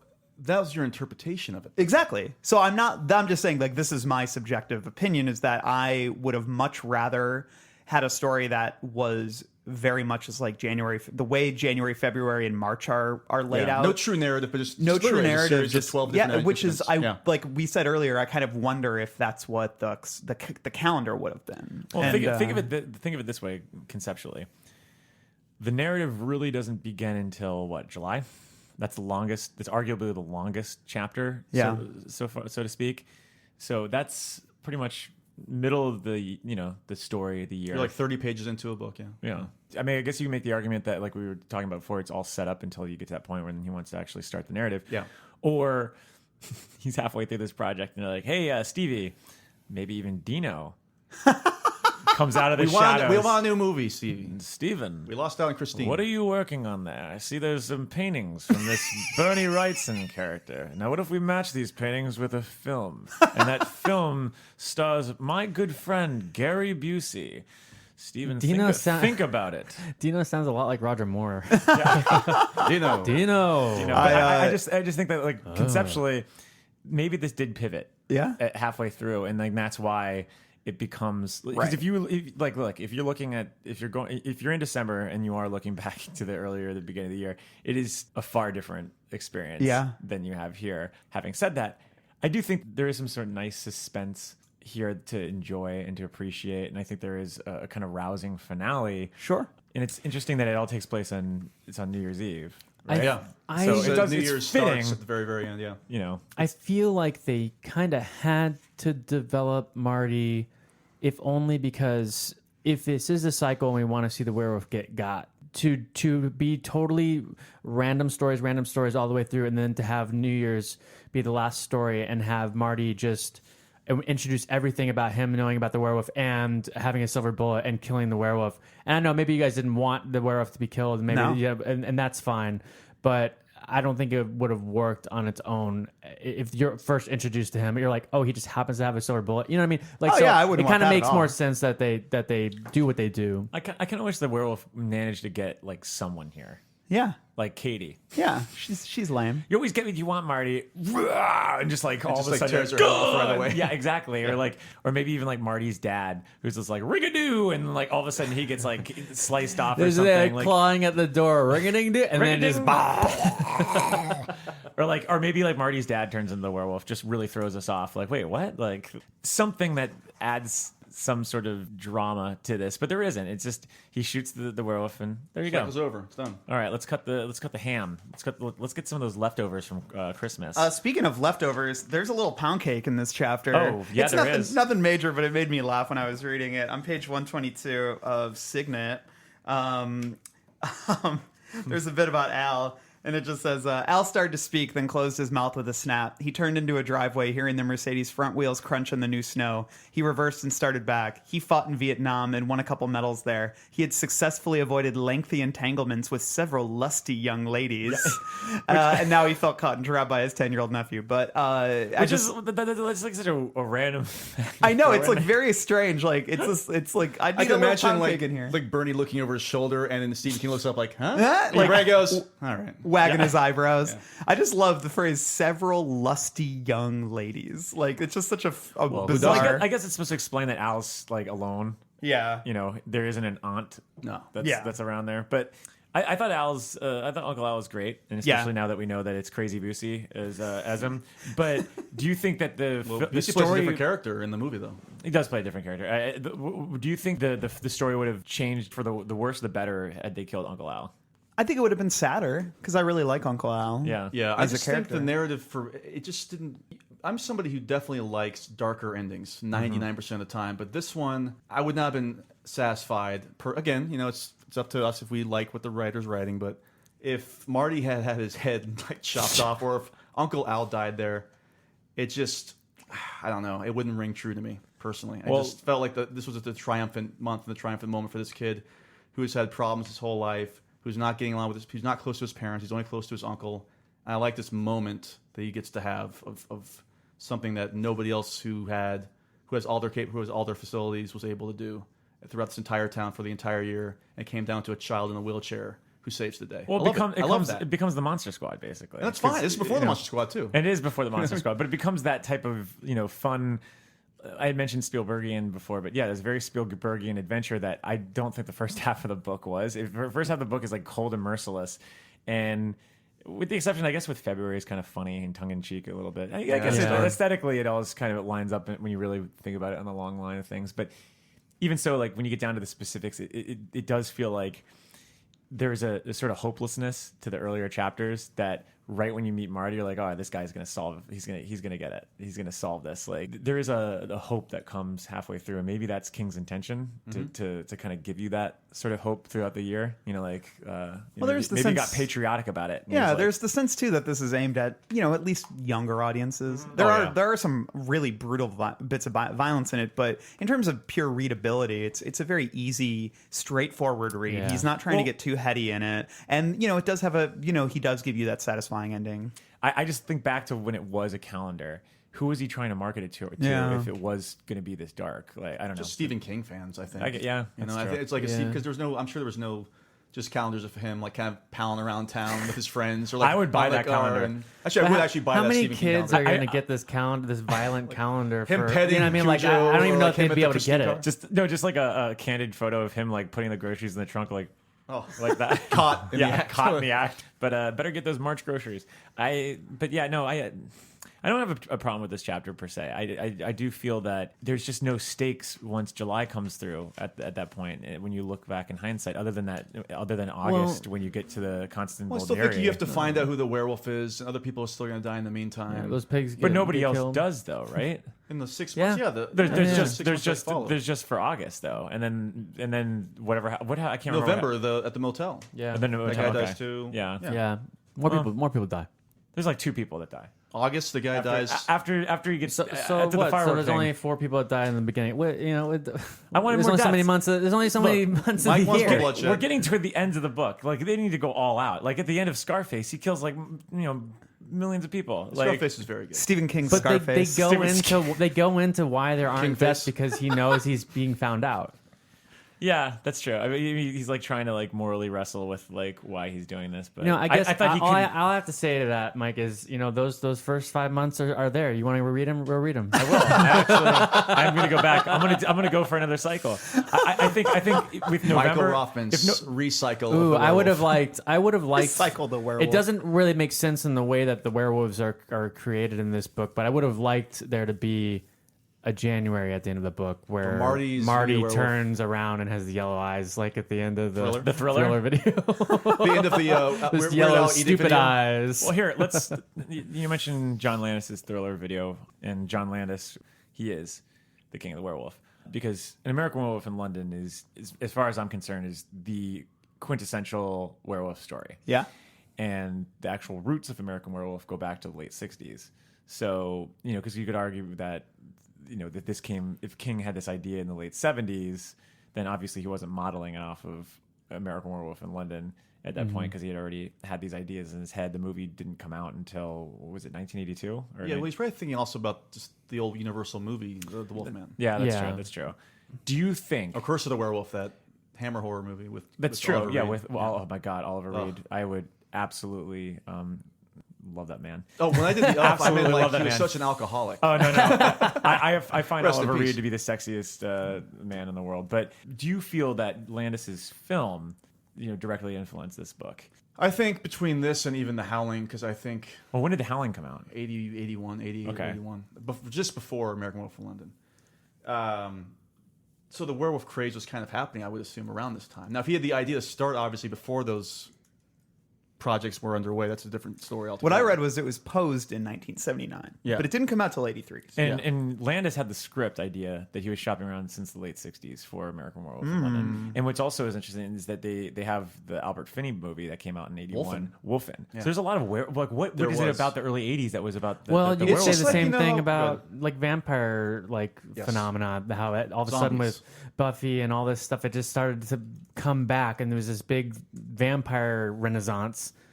Werewolves zombies are were happening. having. Yeah, now zombies are out the door, and werewolves are around the corner again. It's a cycle. Well, Oh my God! it is like- 1981 was the year of the werewolf. If you really want to talk about the real cycle of the werewolf, it was 81. You had American Werewolf in London, that came out on August 21st, 1981. Hey, my birthday. Wasn't alive yet.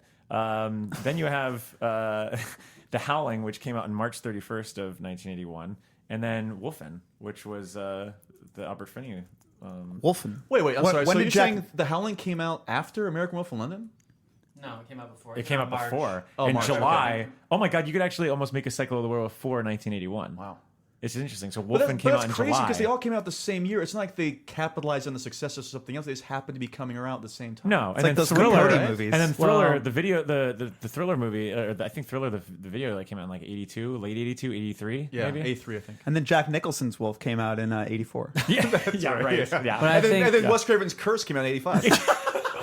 well, it's obvious that like when these were all being developed, that there was just an era of wolfiness out there. You know, I think Universal Chiefs were just werewolves actually at the time, and they wanted to make movies about themselves.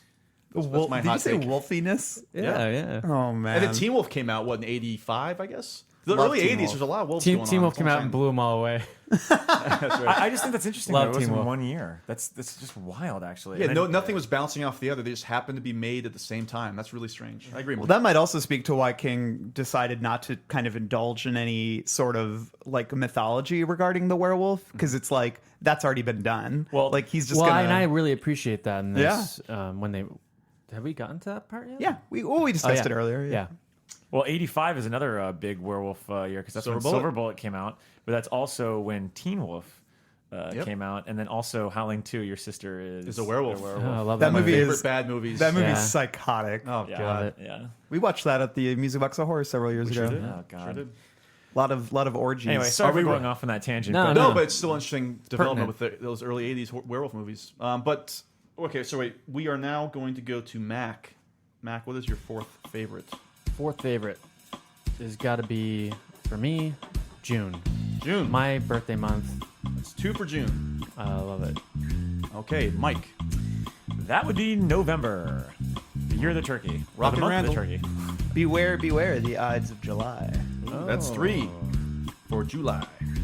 Okay, I have got Beware the Ides of February. Oh, man. Only 2 for February. Oh boy. Only 2 for February. Nice. Mac. My third favorite is February. Ooh, 3 February. Mike Rothman. Hey, get those firecrackers because it is the 4th of July. Time to talk about the 4th of July. This is the chapter in which Marty encounters the werewolf in his backyard. Yeah, I think that, like, I remember it was sort of I felt a marked change in the tone. And, like, we discussed this sort of earlier. Like we said, Mike, once Marty enters, there is the sense that he's the hero. And there is a marked change in the tone here that when I was reading, because I kind of binged this all in one sitting, I found very jarring for me personally. And because I'd say that the narration took on less of a cold quality and became much more embedded within Marty, and it felt very Kingian in just the sense that, you know, he's very good at taking whatever character is the focus of whatever chapter he's writing and really melding their voice into his narration. And there was a lot of that going on here. But I do really love this chapter, like, once it gets going. And I love Marty's relationship with Uncle Al, because I think we all have had some kind of cool uncle. I've tried to be that, but to my myriad nieces and nephews, but I am decidedly not cool. Got to bring some fireworks around. I know. They think I'm so lame. It's hilarious.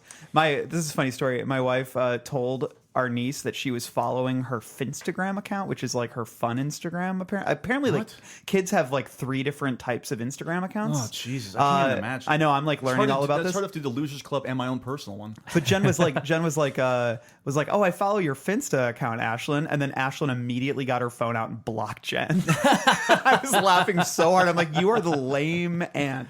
Anyway, sorry. But I will say, though, that, you know, here we see Marty. He's mad. They canceled the 4th of July because of all the murders. Yeah. He wanted to see fireworks, and then Uncle Al saves the day. He's kind of a bad boy a little bit. Yeah. He's kind of the black sheep of the family. But him and Marty get along. He buys Marty some fireworks. Marty gets up in the middle of the night, lights them, and meets a special visitor. And it's not Uncle Sam. It's not Uncle Sam. Look, you could even just gloss over this section and go, wow, look how long the paragraphs are compared Yeah, to it literally really takes everything on a else. life. I really like this chapter a lot because it does feel like it's a short story of itself. Like he could have easily just put this as its own story, like in maybe Night Shift. It's just a little section there, and then that was it. This unlikely kid managed to take down a werewolf, and there's something almost very Hemingway about it, just being like, well, the werewolf is somewhere out there, but the kid triumphs, and that's enough. Yeah, I like the end here, Mike, to go with what you were saying about with the kid is there's a switch here where I think if this happened to me when I was a child, I probably would have ended my life. But for Marty, the caption, I like the king writing here, there's a deep exultation in him. It is stronger than the shock. He has looked into the terrible face of the beast and lived. And there is simple childlike joy in him as well, a quiet joy he will never be able to communicate later to anyone, not even Uncle Al, who might have understood. He feels this joy because the fireworks have happened, after all. I like that. I could have totally, like when I was reading, I remember thinking, and I'm like, Marty could never come back, and that would be satisfying. Yeah. Like, because it tells like a really great standalone little story, and I probably, like I almost wish it was that because I find this very effective. I'll say too, I just love a lot of the writing, and there's some bits here that just really reminds me of childhood. I was kind of, when I was a kid, I used to, I had trouble sleeping unless other people, like I was on the upstairs, and I had trouble sleeping unless other people were upstairs. When everybody was downstairs, I would like get really spooked, and I would like sit awake and listen to everybody and just kind of listen to the evening, like the evening unwind. Like, and when the TV would turn off downstairs, I would get excited because I knew my parents were coming upstairs. So this section right here just really reminded me of childhood, and I loved it. Page 66. So then he begins the waiting for the rest of the house to go to bed. It takes a long time. The TV runs on in the living room, the canned laugh tracks often augmented by Katie's shrill giggles. The toilet in Grandpa's bedroom goes with a bang and a flush. His mother chats on the phone, wishes someone a happy 4th, says yes, it was a shame the fireworks show had been canceled, but she thought that under the circumstances, everyone understood why it had to be. Yes, Marty had been disappointed. Once near the end of her conversation, she laughs, and when she laughs, she doesn't sound a bit brusque. She hardly ever laughs around Marty. And I love that, too, just because, like, you do hear, when you're listening like that, you're hearing your parents act very differently and your family act differently because, you as the child or whoever, like, you change the fabric of the interaction no matter what. So, I don't know, like, just reading that, I had sort of a really strong identification of what it's like to be young in your bedroom and like listening to the world go on. I agree. Yeah, it's just neat. There was a commercial that they still air, I believe, and this is a different holiday, but same sort of sentiment. The commercial with the M&Ms and the Santa Claus, the one it's like it plays the Nutcracker theme, and then they do exist exactly. Yeah, and for me, that was always. That seemed to capture that feeling of the house being still at night, and there's that the kind of glow of the Christmas tree, and just being everyone asleep except for you, and just having that, enjoying that kind of peacefulness. And this chapter reminded me of that feeling. I mean, obviously different holiday, but that feeling of you being the only one that's up at night and just reveling in that peacefulness. Yeah, and I love that, and it is such a thing as a kid because as an adult. I feel like those moments you kind of sink more towards the anxieties of life, whereas in the kid, there's like a wonder to it. You're like, ooh, I'm up and everyone's asleep. Yep. And for me now as an adult, it's like when I'm up in the middle of the night, it's usually like, well, what can I worry about? There's also some True Blue King's Dominion in here. Oh. Hit it. It says, Marty, absolutely stunned with joy, moved his lips to speak, and nothing came out. Light the fuses, set them down, and they spray as many colors as there are on a dragon's breath. Eyes of the dragon. God. Folks. Give me this Oh book. my I'm goodness. taking it away from me right now. Give me it. Oh, I got another King's Dominion. On page 64, the first thing Marty saw were exotic Chinese markings on the package's label. Could they be from the same Chinese food restaurant in Derry, Maine? We need to clarify that these are Cantoy. room 237s, not Dominions. Do we need to clarify? For the love Yes. of humanity, we have to clarify that. But yeah, I love this chapter. I think that there's this real sense of adventure to it. There's such like a horror to the werewolf otherwise, and that's present here too. But there's, like Mike said, he used the word whimsical earlier, and I think there's a whimsy to this chapter that I really love. Even just the sense that he's overcoming it by shooting a firework at its face. You know what I mean? Yeah. Or like lighting firecrackers by its face. I really love that, and I love the illustration on page 67. Oh, the illustration's great. Yeah, just like the werewolf. I love the size and the weight, like how hunched its back is, all the muscle muscles you can see in its back. But I also love it just kind of covering its face in such a human way. And I also love like how the moon is just shifted over with the shadows on the ground. Yeah. Reminds me of like those scenes in yeah. Halloween when like Laurie's walking across the street and all. I actually love where we get a little bit more checkup on what's going on in the town too. Like when you here on page 62, it's like in the papers now they were calling him the full moon killer. But Marty had heard of plenty of whispers around school before classes had ended for the summer. Lots of kids were saying that the full moon killer wasn't a real man at all, but some sort of supernatural creature. So you find out that he's now become an urban legend. Yeah. And that's just great world building also. I agree. And, you know. Anything else to say about Yeah. What do you guys think? Marty and Wiltshire? Any other thoughts? Well, we get a lot about the coleslaws, and you know they seem to be a pretty well-to-do family. They have a new pool. Even Al, who seems to be this like fuck up, has a Mercedes. Yeah. I thought that was kind of Hey, different times. it was different Reaganomics. times. Oh, Ronnie, love Ronnie. Let's talk about fireworks for a second. Anybody have some fun firework stories growing up? I was afraid of fireworks. I still am kind of. Really? My big fear is like having it go off in my hand or blowing up my hand. I still I like watching them. I don't mind being around even small areas, but I just don't like to be within 10 feet of a firework. But going is on. that because you had known somebody that got hurt No. with fireworks? No. Interesting. Just always was afraid of them like that. I know I don't mind holding like the, what do you call them, like the little dazzlers or whatever Yeah. they are. Yeah. That's fine. Yeah, those are like. But I'm not kidding. Those are like literally like an arm's length away when I'm spinning around. Really? I'm not, even as a kid, I wasn't doing like the. So you're not going to be like the the famous football player who decided to hold a cherry bomb in his hand or something like that. New or York the Giants. M80. Yeah. One of the best we've got. Yep. I love the Roman candles because they could kind of be like the guns from Minority Report a little bit, and you just like sling them around and. Yeah, I've loved fireworks, and I've always had, we never got like nice ones when I was young. We always kind of got the cheap ass ones, but it was always really fun, and I have warm memories of it. I had a friend who was like deathly afraid of them because when he was young, one flew through a window and landed on his plate of food, and like, Jesus. yeah, he was like so terrified. But no, I the way I kind of, I don't know, there's like I have like a firework memory. I was, my ex fiance when I was younger, she was traveling at the time, like she was traveling for her job. And she was home for 4th of July for like a couple days, and our relationship was kind of on kind of rough ground. But I remember I had like no money, and I went and I spent like the last of my money on the fireworks, and I just got shitty ones because I wanted to like show her some fireworks because we had no plans.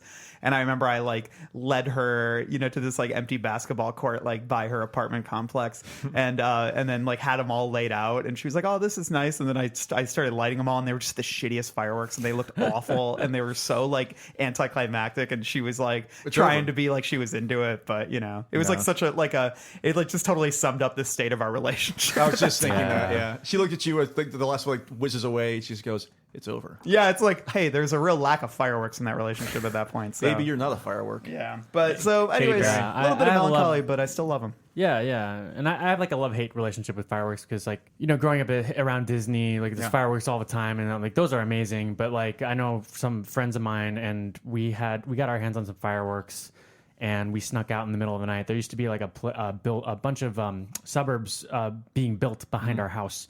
And so it was just, a madhouse of just empty buildings that we could go climb in and sit on the roofs and things.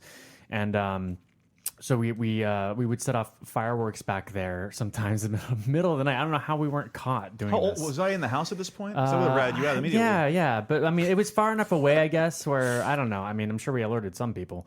The cops, probably. But the only good thing about doing that was that we used them on a werewolf. Oh, wait, buried the lead over And, here. Did you have a we- friend with like in a wheelchair with you? That was like Marty. No, we didn't. But yeah. I know. It was fun. I think fireworks are fun. I think they are scary and dangerous if you're holding one right next to you, which we can talk about in the movie. I feel like I don't know how he was doing that. I But agree with you 100% on everything you just said, Mac. Everything you literally just said. Except I did not know you were sneaking out. I would have ratted you out, like I said. Oh yeah, what a great older brother. All right, so we are moving on. Time to move on. Randall, what do you got next year? August. We're talking about August. lasted really long for you. It's been Yeah, I really like August because I don't know. It goes back to sort of a standalone chapter and a little bit. And August was my least favorite. Was it really? Yeah. We'll talk about that. Like I'll just say really briefly, this is the reason it's my favorite one. It's probably my favorite visceral animation. Yeah, I love this is just a really simple chapter about the constable in the town and sort of reflecting on the investigation into who this killer is, the speculation that it's a guy in a mask, like a werewolf mask, and then he's just chilling in his car and then he just gets slaughtered, but it like literally rips part of his face off, and we see that in the illustration, in Burning Wrightson's illustration, and I love it. It's so creepy, it's so visceral. It's just really pulpy and mean and nasty, and I just kind of love it. It's the image that always sticks with me when I go long periods without reading the book. It's the one picture that sticks with me, just that the grotesqueness of the cheek exposed. Yeah. And there's some great writing there. I'll find too. Yeah, I actually have it up. I'll read it. Yeah. And I just love how abrupt it is. But Constable Lander Neary's good police work comes to an end that night when a hairy, moon-silvered arm reaches through the open window of his Dodge pickup as he sits parked at the crossing point of two dirt roads out in West Tarker's Mills. There is a low, snorting grunt and a wild, terrifying smell, like something you would smell in the lion house of a zoo. His head is snapped around, and he stares into one green eye. He sees the fur, the black, damp-looking snout, and when the snout wrinkles back, he sees the teeth. The beast claws at him almost playfully, and one of his cheeks is ripped away in a flap, exposing his teeth on the right side. Blood spouts everywhere. He can feel it running down over the shoulders of his shirt, sinking in warmly. He screams out of his mouth and out of his cheek. Over the beast's working shoulders, he can see the moon flooding down white light. I love that. Love The closing screaming out line. of the cheek is what gets me. The closing lines in this one are great. It's like so much for psychology, so much for good police work. Yeah. And it's Yeah. just that's like a very almost Canterbury Tales sort of summation. Just like, well, so long, Solero. So yeah, Mac, why would you say this is at the bottom of yours? Well, I think that picture is, like Justin was saying, it's the one image that really did stick with me. But again, and I think this is because we just got like some meat to this story, and then we're going back to this guy just thinking, and then he gets killed. Yeah. And I was just kind of like, eh. Well, again, that goes back to my whole thing about how this is just a condensed King story. Yeah, and where I- you're going to have you're going to be introduced to people you're never going to meet again. You'll meet the main characters, and then we'll go back to something else happening, and then we'll go back to the main characters, and it's over with. I mean, the kill is great. The kills, I like the description. Everything that you guys just read was really great. And the illustration is awesome. But I don't know. I just feel like there are other chapters that follow, characters for a short bit that I feel like Oh, this is just number 8 on my list. much more fleshed out. Yeah, better, Interesting. Shall we move on? Let's move Yeah. on. Let's move on. Who's up? It's me. I'm next. And I'm going to say June, which means only 3 for June. So June. Interesting. Mac, Yeah. What are we on? What second favorite second favorite? for Okay. you. Or less Yeah. for me. Yeah. My second favorite is November. Let's talk about the Ides of November. Ides of November. Finally, at long last, we're actually talking about this month. At long last. So I had this. This is my least, maybe one of my least favorite ones. So why is actually, this your least favorite? It's my second least favorite. Again, it's a transitional chapter. I'm ready to get to the end at this point. I kind of like Logue going to the motel. I like the animation. Is animation right? Am I using that word? Illustration. Right? Illustration. It's not moving at you, right? I like the illustration. It's like I like this book a lot. It's just for me, there are 10 stronger chapters. Honestly, that's really what it boils down to for me. It's not even a table setting because we've established what's about to happen in December at this point, So let's just get to December. That's where I stand on the chapter. Yeah, but I kind of like out of all the character work that happens with the Reverend, I really like what goes on here. I mean, just the Yes. idea that the kid is sending him notes that say, "Why don't you kill yourself?" Like that's really creepy. dark. Like it makes Marty seem kind of really creepy. Yeah. Like, and that's in the movie too. It's just it's something that I found myself very struck by as I was reading.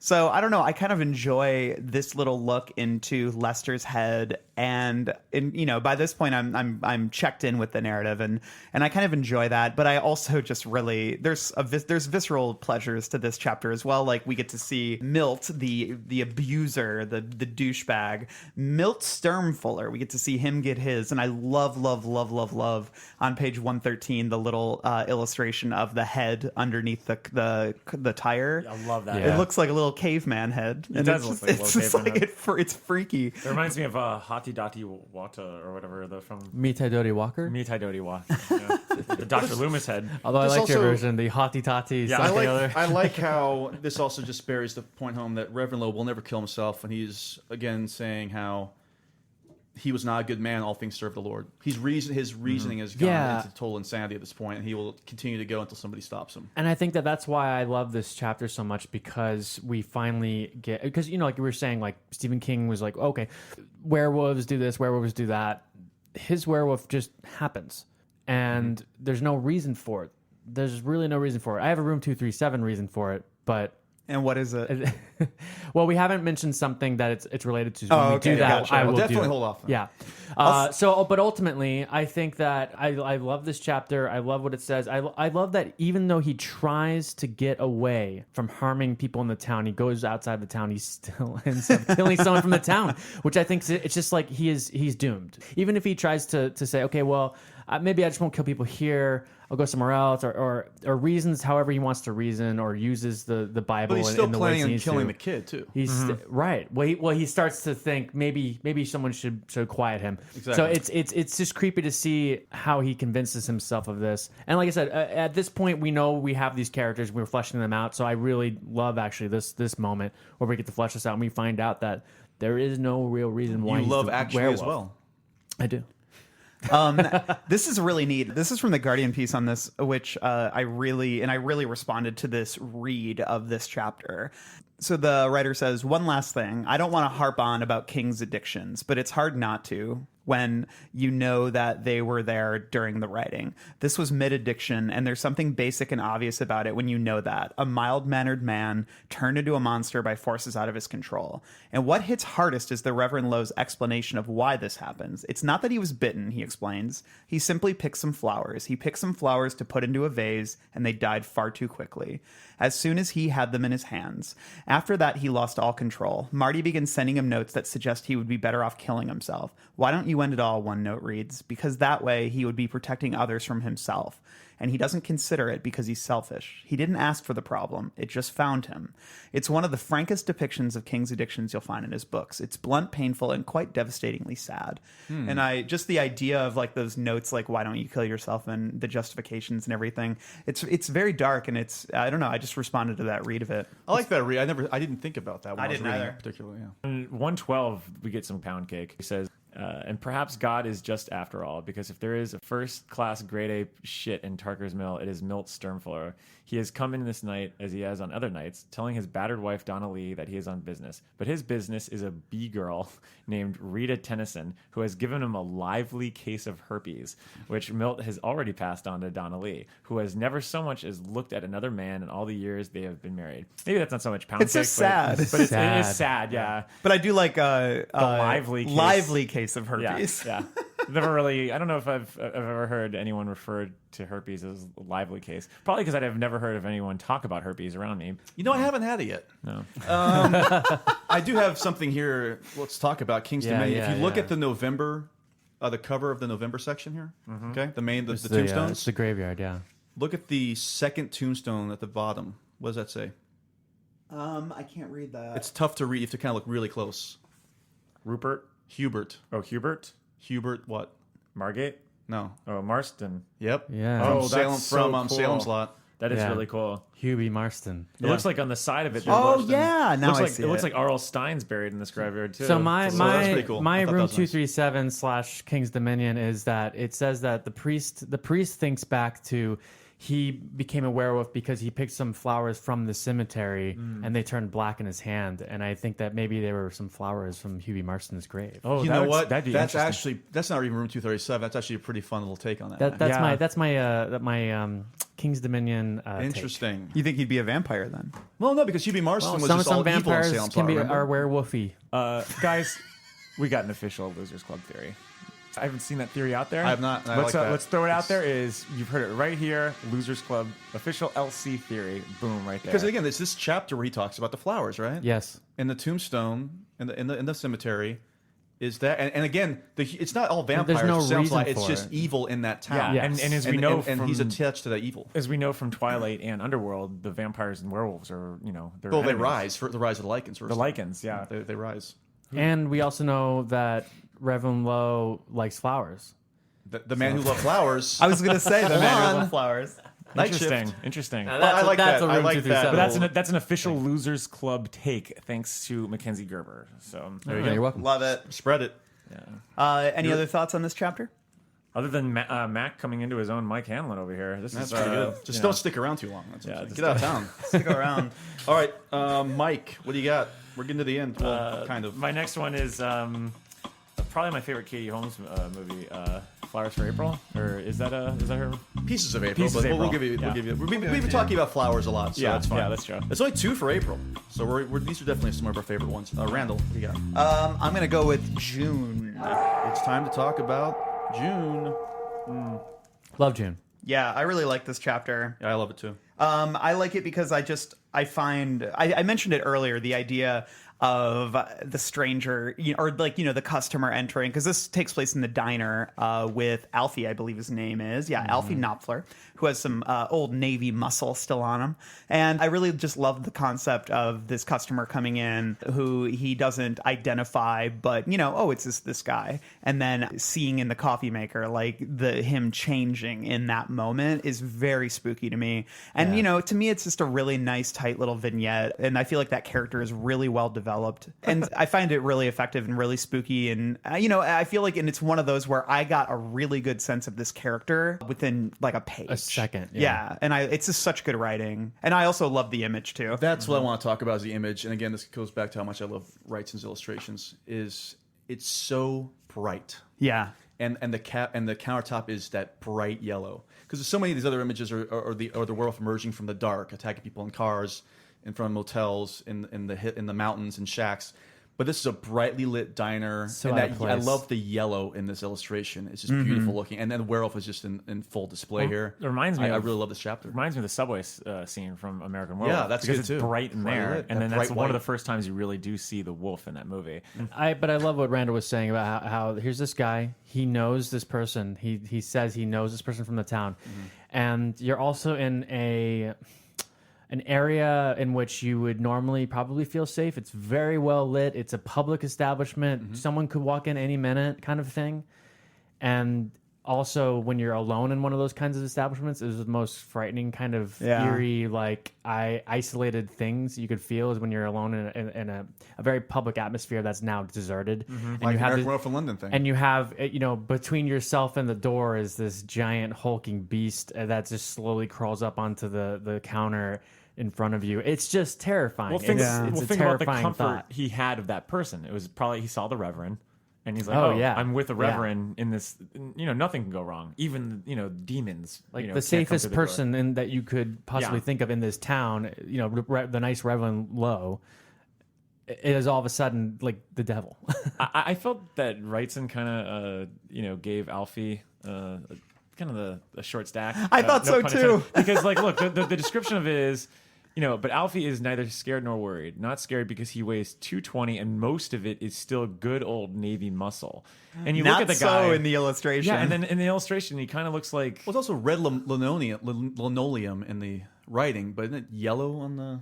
Interesting. He looks like Al from Happy Lo- Days. Or Al from 11/22/63. Oh yeah, I can see that. the red linoleum is is the floor. Oh, but is the floor red? But it's not there, though. But you want to talk about Lost in the translation. cemetery? Like, I would venture into the cemetery with this chapter. I was reading this, and I genuinely I felt a little bit of, phantom pain as I was reading it. Just the last page here, page 56. It leaps at Alfie, and Alfie tries to dodge, but he trips over the coffee urn and goes sprawling on the red linoleum. There is another shattering roar, a flood of warm yellow breath, and then a great red pain as the creature's jaws sink into the deltoid muscles of his back and rip upward with terrifying force.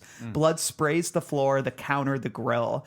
Alfie staggers to his feet with a huge, ragged, spraying hole in his back. He is trying to scream, and white moonlight, summer moonlight, floods in through the windows and dazzles his eyes. The beast leaps on him again. Moonlight is the last thing Alfie sees. I love It's that last it's line. also the tearing of is it the deltoid muscle, right? Yeah. That's just so gross. Just spraying dying whole is such a nasty phrase, and just like you were talking about color, and the color is really present in this description as well, because you mentions the red linoleum, the warm yellow breath, the great red pain. Yeah. So Love like it. it's really evocative language, and I love it.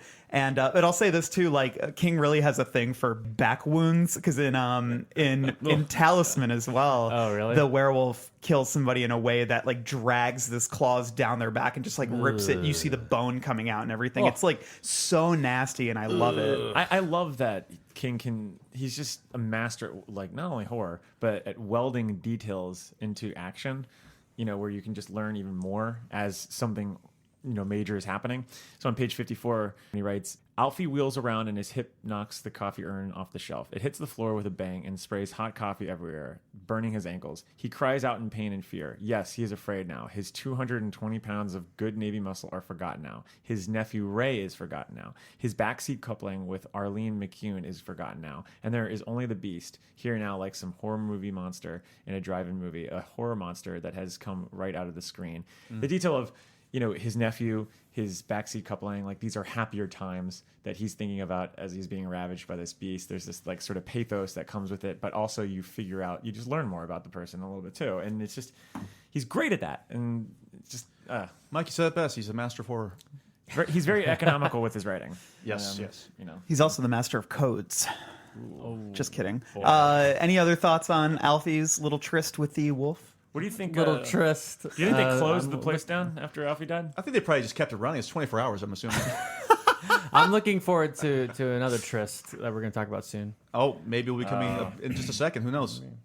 All right. So for me, this is, I think, my second favorite one, or third favorite, actually. No, you're second. Oh, you're right. I apologize. Anyway, long story short, it's gotta be May. May. So it's only 3 for May. Wow. Interesting. So it's way up there for me, though. Okay, so now we're going to go to Mac. We're getting there. What do you got, Mac? My number one is May. It's gotta be May. Talking about May. And we're talking about May. All right. Who wants to talk about May? Mike, this is how far? It's my least favorite one. Whoa, talk about it. Yeah.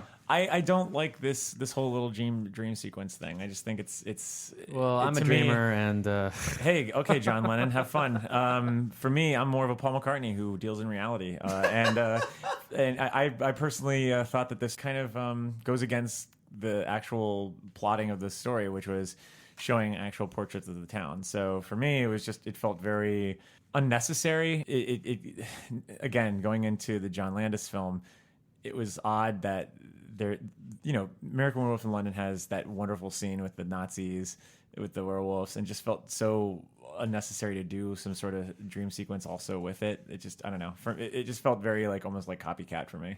I feel like in a lot of werewolf lore, the werewolfy is always haunted in their waking life.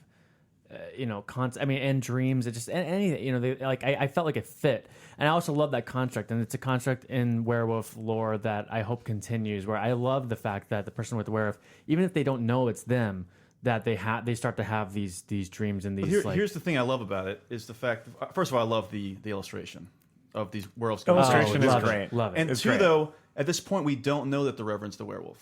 No, Yeah. I know that. I don't. And so I love the switch that, because we'll talk about the movie later, but again, we just would not assume that the werewolf would be having this nightmare about werewolves attacking somebody. Yeah, And but that's what I love about it. My thing is, knowing that it's a dream, I immediately don't care because it didn't happen. So I'm like, I want to know what's happening in the town now. So it's for me, it's more like this feels so superfluous to like all the action that's actually been happening. Because again, this is early on in the story. Yeah. We've already been having chapters about like there's one about the person outside of town. There's the woman that we're going to get to soon in February. There is the stuff that happened with the drifter, and there's a build up to this that sets in motion the action around the town. So when I see the dream, I'm already like, oh, this isn't going to happen. Who cares? I just want to get to the next chapter. But I think that's brilliant, because not only it's the first time there's a real shift where it's like, okay, this is just a dream. Yeah. So you in your back of your mind, you're taking note of that. Like, this is weird. Why are we doing this with this character?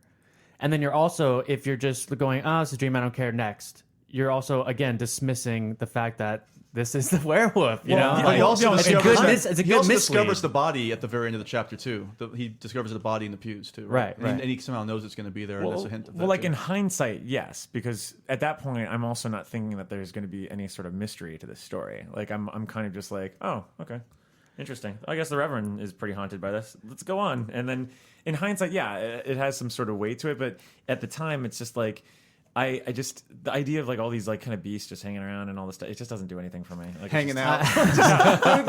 They're actually doing. They're up to good. They're actually reading the Bible. They probably Sounds are, like yeah. they moved on to King Street. Revelations is my favorite. It sounds like they moved into King Street on one of the empty houses. A bunch of They beasts. probably would. I'd say I like this section more in the film because I love the special effects Yeah. and like And the you way, don't know it's a dream. and in you the don't know beginning. it's a dream Right, there, and yeah. like I just really love the like. I feel like it's almost like a showcase. Like there's a lot of cool writing in this section because it's cool to hear the way King describes the people turning into werewolves. It's like good writing. It's fun, but it doesn't do much for me from a narrative standpoint. I think I agree with Mike in that way. I do think it's a nice sense of misdirection. So we're not immediately assuming the priest is the werewolf, but you know, for me, the point of this story, the point of this book is not who is the werewolf for me. Like that was never the question that I was interested Yeah, in. and there are some really weird descriptions that I kind of had to reread to be like, what the fuck is he talking about? Like on page 46, his fat lips split back like bladders to reveal teeth the size of piano keys. I played around with that sentence for like I was like in my like thinking of like my inner like organs and be like, wait, what? Like what the fuck is he talking? Like is that like a wooden thing maybe or I also love the way there's an exclamation point at the end of the sentence. yes, like piano keys. Like that's so rare that you see an exclamation point Yeah. in narration. Yeah. So I kind of love it. Like it's just such a bizarre choice. But no, I'm with you. I don't know what he meant by bladders there. Like a water bladder. Maybe he had to go to the bathroom when he was writing and just couldn't stop thinking about it. That's a second best theory on this podcast. He had to urinate during this chapter writing. And there was a piano nearby. Well, he kind of prompts the chat and chew also, which is kind of cool. Having a piece of pie at the chat and chew, so you're already getting like a preview of where you're going to go soon. Of the town, some world building, as you like to call it. Sue me, I like a gaggle of wolves in the pulpits. I'll sue you. It's my fave. I just love the imagery. The imagery is awesome. I think if I'm going to be honest, I think also this was such a memorable scene from the film, and I think that I cannot unbreak that from this as well. Sure. Because you saw the film before you And I read saw the book. film before, so reading this and applying the special effects and the feeling and all that stuff. Now, granted, I mean, obviously they say pretty much right out the gate that it's a dream, and I wish they hadn't done that because I like how it's done in the film better. Yeah, but yeah. I think that's probably why I kind of always go back to that. Like you guys said, the most visceral thing is the face being ripped off. Like the image of all the wolves just hanging out in this church Again, hanging out. is just but it's just bizarre. It's like again, it's like how we felt with the diner. Like they should not be in there. It feels weird. It feels wrong. Yeah. And they're not like tearing apart the church. They're just kind of like hanging around. I'm just hanging around. I do love the- church with a werewolf. Yeah, finding the gutted body at the end of it is a nice button to put on this, especially when you think about it in hindsight again. But yeah, Pretty gross, if you ask me. I'll leave the dreams. I'll leave the dreams to the late Robin Williams. I'll leave the dreams to Fleetwood Mac. Speaking Oh, of Fleetwood that's Mac, not you, Mac. Let's go to old Mac Rothman. Oh wow. Hey, you might call me the Big Mac. Big Mac, which Big is Mac what I'm Rothman. hungry for right now. Mike, what do you got? my number one Oh, is February Stars, baby. let's talk about February. February stars. Here we go. February Stars. I think this is genius. I think this is the perfect genre chapter. This is the pitch black humor chapter. Yes. Yeah, This is I love dark it. as And gets. it's just so dark and it's so weird. It's very King. It's like quintessential Stephen King here. And I also just love like the juxtaposition of this woman. Like, I mean, like the drawing is so surreal. She's just like totally being embraced by this monster. It kind of goes into the Hammer films a Oh, little yeah. bit. You know, The this weird idea- sexuality. Yeah, Yeah, definitely. Yeah, I mean, just to clarify, it's pretty much about this woman named Stella Randolph who basically is very lonely and kind of interprets seeing this werewolf as sort of the arrival of a suitor, like a lover. Yeah, 'cause her she's- nickname is Fatty 2x4, which is by the so way. mean. So and, mean. and in the beginning of this, where it says this year, Stella Randolph, who runs the Tarker's Mills Set and Sew, has received 20 Valentines, and it goes on to say that basically she's writing herself these Valentines, and that's so sad. Hey, but one of those Valentines is from me and Caffrey's favorite, Ace Frehley of the rock group Kiss. Actually, that's not true. I think both of us like Paul Stanley a little bit more. But I do love how he I mentions John understand Paul Travolta Stanley here, though. more when he talks. yeah, me too. But you know, she gets from Robert Redford. You know what's great about this, though, too? Is Bobby that Redford. There's no theme here. Robert Redford, John Travolta, Ace Frehley are like three very different people. but you maybe- They're all know? very Hold on. handsome. That's what I want to talk about too, though, because if John Travolta exists in this universe and in the universe of the book Christine, that's interesting, right? So Yeah, what's that's the second universe thing mention. there? Yeah. Well, because it's odd, yeah, because like by then he must have known. I mean, obviously Carrie had already Well, been made. also, Well, he's a big fan of Staying Alive, which I think came out in '83 but also as well. the Hubie Marston connection, the Salem's Lot connection. So we know that Christine Salem's Lot and Cumberland County. Psycho the Werewolf all take place in the same so confusing, universe. Steven. Well, you got no, but you have the train tracks that go right into the Castle Rock. So it's like right. they all are there. Oh yeah. You know, so right. and John Travolta was in Carrie the movie, which I don't think they've mentioned really. They've never they mentioned the movie. mentioned of it. that in a future book. I can't remember what book it is. They do mention the movie my Carrie. God. So it the gets phrase "narrow virgin's bed" is used twice in this chapter. Well, that's that's a depressing image. I know, you know, because it's yeah. like it's not meant for two. That was used several It's times only, in my yearbook. You know, I just you go ahead, Mike. I just want to read something, but go ahead. oh no, you read it because The ending of Okay, this is go for it. just It's great. pitch black. It's the wolf puts its paw up on the bed on either side of her, and she can smell its breath, hot but somehow not unpleasant. Its yellow eyes stare into her. Love her, she whispers and closes her eyes. It falls upon her. Love is like dying. that's a great line. Great line. But I love that earlier she says, "Love is like a scream." It's a running thing here at the end, terror of and but I love it. Like this to me is the perfect like calendar vignette, Yes. like Yeah. for the calendar because Yeah. it's such a contained, creative, bizarre little story. You said it's like a master of what's God damn it, what's the word I'm looking for? Like genre. You said, Yeah. and I just kind of love that because it's so weird, it's so off kilter, it's so unexpected, and also you know, yeah, it's mean and but it's also kind of weirdly romantic. It is. I mean, look at this bizarre. part on page 21, my favorite number actually. She starts up on her elbows, the coverlet falling away from her ample bosom. The moonlight has been blocked out by a dark shape, amorphous but clearly masculine, and she thinks, "I am dreaming, and in my dreams I will let him come. In my dreams I will let myself come. They use the word dirty, but the word is clean. The word is right. Love would be like coming." You know, This feels like a cocaine chapter, yeah, which is a hearty endorsement. yeah, it totally is. By the way, You know, make that abundantly clear. I'm surprised that we don't have a pound cake in here. You know what I mean? Well, It's all tragic. It's kind of like appropriately it's very written too. sad. Yeah, I mean, there's things and there's mentions of stuff, but in the context of the scene, it's like all it's- works, It yeah. works weirdly, and it's not done in a way that's jarring. Like, oh, that doesn't feel right. Like it's like no. And the this is- character's depicted as delusional, you know? yeah, I mean, yeah. look at this line. Like, her store is failing by inches, and she weighs too much. But now, on this night of dreams with the moon, a bitter blue flood through frost-traced windows, it seems to her that love is still a possibility. Love in the scent of summer as he comes. It's so separate from everything else in this story. It really does go back into the original conception. I think feel like that's- where it was just its own thing. I think it's a testament to the month breakdown because, granted, just about Yeah. everyone has a werewolf attack, but the werewolf attacks are still so different. Yeah, That's of how they're I portrayed. like that That's what I too, love yeah. about this book. But yeah. look, Randall and I have one more go. I think Randall, I agree. For us, our favorite one is April. I got April number 1.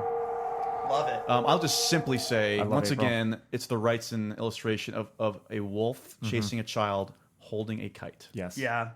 That image alone, the writing is really strong too. I think in terrifying, But the image alone would have cemented it for me. This was my Awesome. number one until I was thinking more about the February part. I was back and forth on this big time. That image of just seeing, it's kind of like, Justin, we always talked about this, like when we saw like It Follows or The Shining or anything, the idea of like something far away running towards you. Or Yes. is so scary. That's what scares me in And this like, chapter.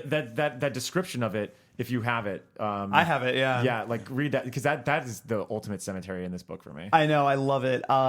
So a shattering roar suddenly fills the night, and Brady Kincaid screams. He believes now. Yes, he believes now, all right. But it's too late, and his scream is lost under that snarling roar that rises in a sudden chilling glissade to a howl. The wolf is running towards him, running on two legs, its shaggy pelt painted orange with moonfire, its eyes glaring green lamps, and in one paw, a paw with human fingers and claws where the nails should be, is Brady's vulture kite. It is fluttering madly. This scene actually reminds me a lot of It. Yeah. When the creature from the Black Lagoon runs after, I think, Ben. Yeah, I can't I think remember. it's Ben, yeah. And he's alone for some reason, and Derry just like, and it's just like that weird time. It's a time I've brought up a bunch on this podcast where I feel like twilight in that evening when everyone's in their houses and they're safe and their day is done and you're looking towards the night. But if you're out there and outside, there's that false assumption that things are going to be okay because it's still close to day and far away from night, but it's that weird window.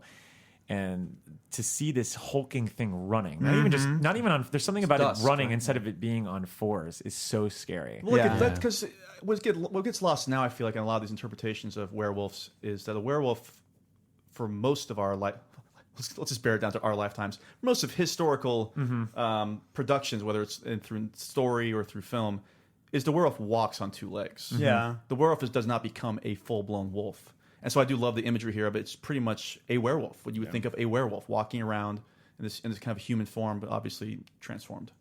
Love it. And they take that to the next step in the film, which we'll obviously talk about. How old were King's kids at this point? I would say his oldest probably 10, 11. It's interesting that both Christine and Cycle deal with kids being off on their own without anyone to help them. And you know, it happens with Buddy. Obviously, he's a scumbag, but you know, like that's not the case here. I mean, like, you know, Brady's not that bad. I mean, he's you know, he's a little rapscallion, but He's not a bad kid. He's not a bad kid, and there's something to be said, I feel, of the parents not being around. There's no parental guidance. That kind of fear that maybe comes from with King of like his kids kind of wandering off on their own and like nobody being out there to help them with the evils around the world. Like I just think I'm trying to understand why that sort of visual, that setup was kind of recurring. Well, you talk about kids being... Stranger danger was in the air. Yeah. It's like, The idea that you could be, you know, if you don't watch your kid, it'll be scooped up and sold into child Well, prostitution. no spoilers, but in terms of like not watching your kid closely enough, Pet Cemetery. and isn't the kite? That's coming up pretty soon. I can't remember if in the book or if it's just in the movie that they do the kite thing, but I want to say it's in the book also, right? There's a sequence in the book with a kite, But and it's not that but scene. I don't think it's though. that scene. Okay, yeah. But anyway, what I'm saying, I agree with what you're saying Yeah. in terms of where he is right now as a writer and. And just like the way he describes Brady's death, just Brady turns to run and dry arms suddenly encircle him. He can smell something like blood and cinnamon, and he is found the next day propped against the war memorial, headless and disemboweled, the vulture kite in one stiffening hand. Like that's one sentence, and it like leaps. Like we skip the entire murder, but we see him disemboweled and headless. It's crazy. But the juxtaposition right after that is great too. Yeah. When he says, "The kite flutters as if trying for the sky as the search party turns away, horrified and sick. It flutters because the breeze is ready to come up. It flutters as if it knows this will be a good day for kites." And that's So it's another example of the world marches on. Yep. Yeah. Nothing.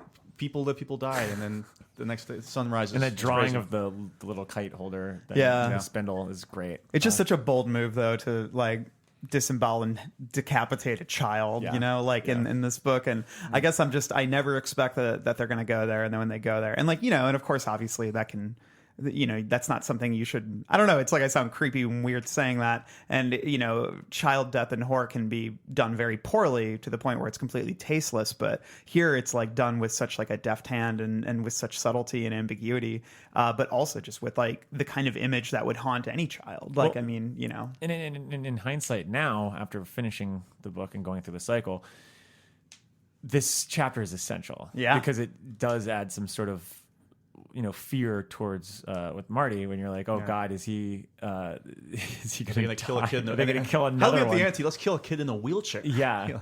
Yeah. You know? Agreed. I my favorite chapter of my favorite month. Yeah. Cycle. So is that all? Have we discussed them all? We did it. We did. I will is it- say, we did it. before we move on, one thing that we didn't really talk about too much was Bernie Wrightson's illustrations of each month. Oh yeah. With the it black and starts white, off- I think is gorgeous and really sets the tone of each story, I think, too. It really does.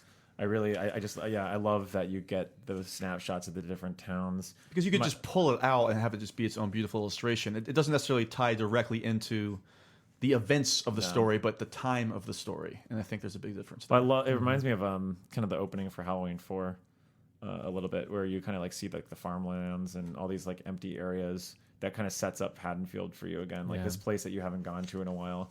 And in this, it's this. I mean, there's just some great shots. Like the one before May is awesome, and it looks like the barn. I love like the empty December. barn.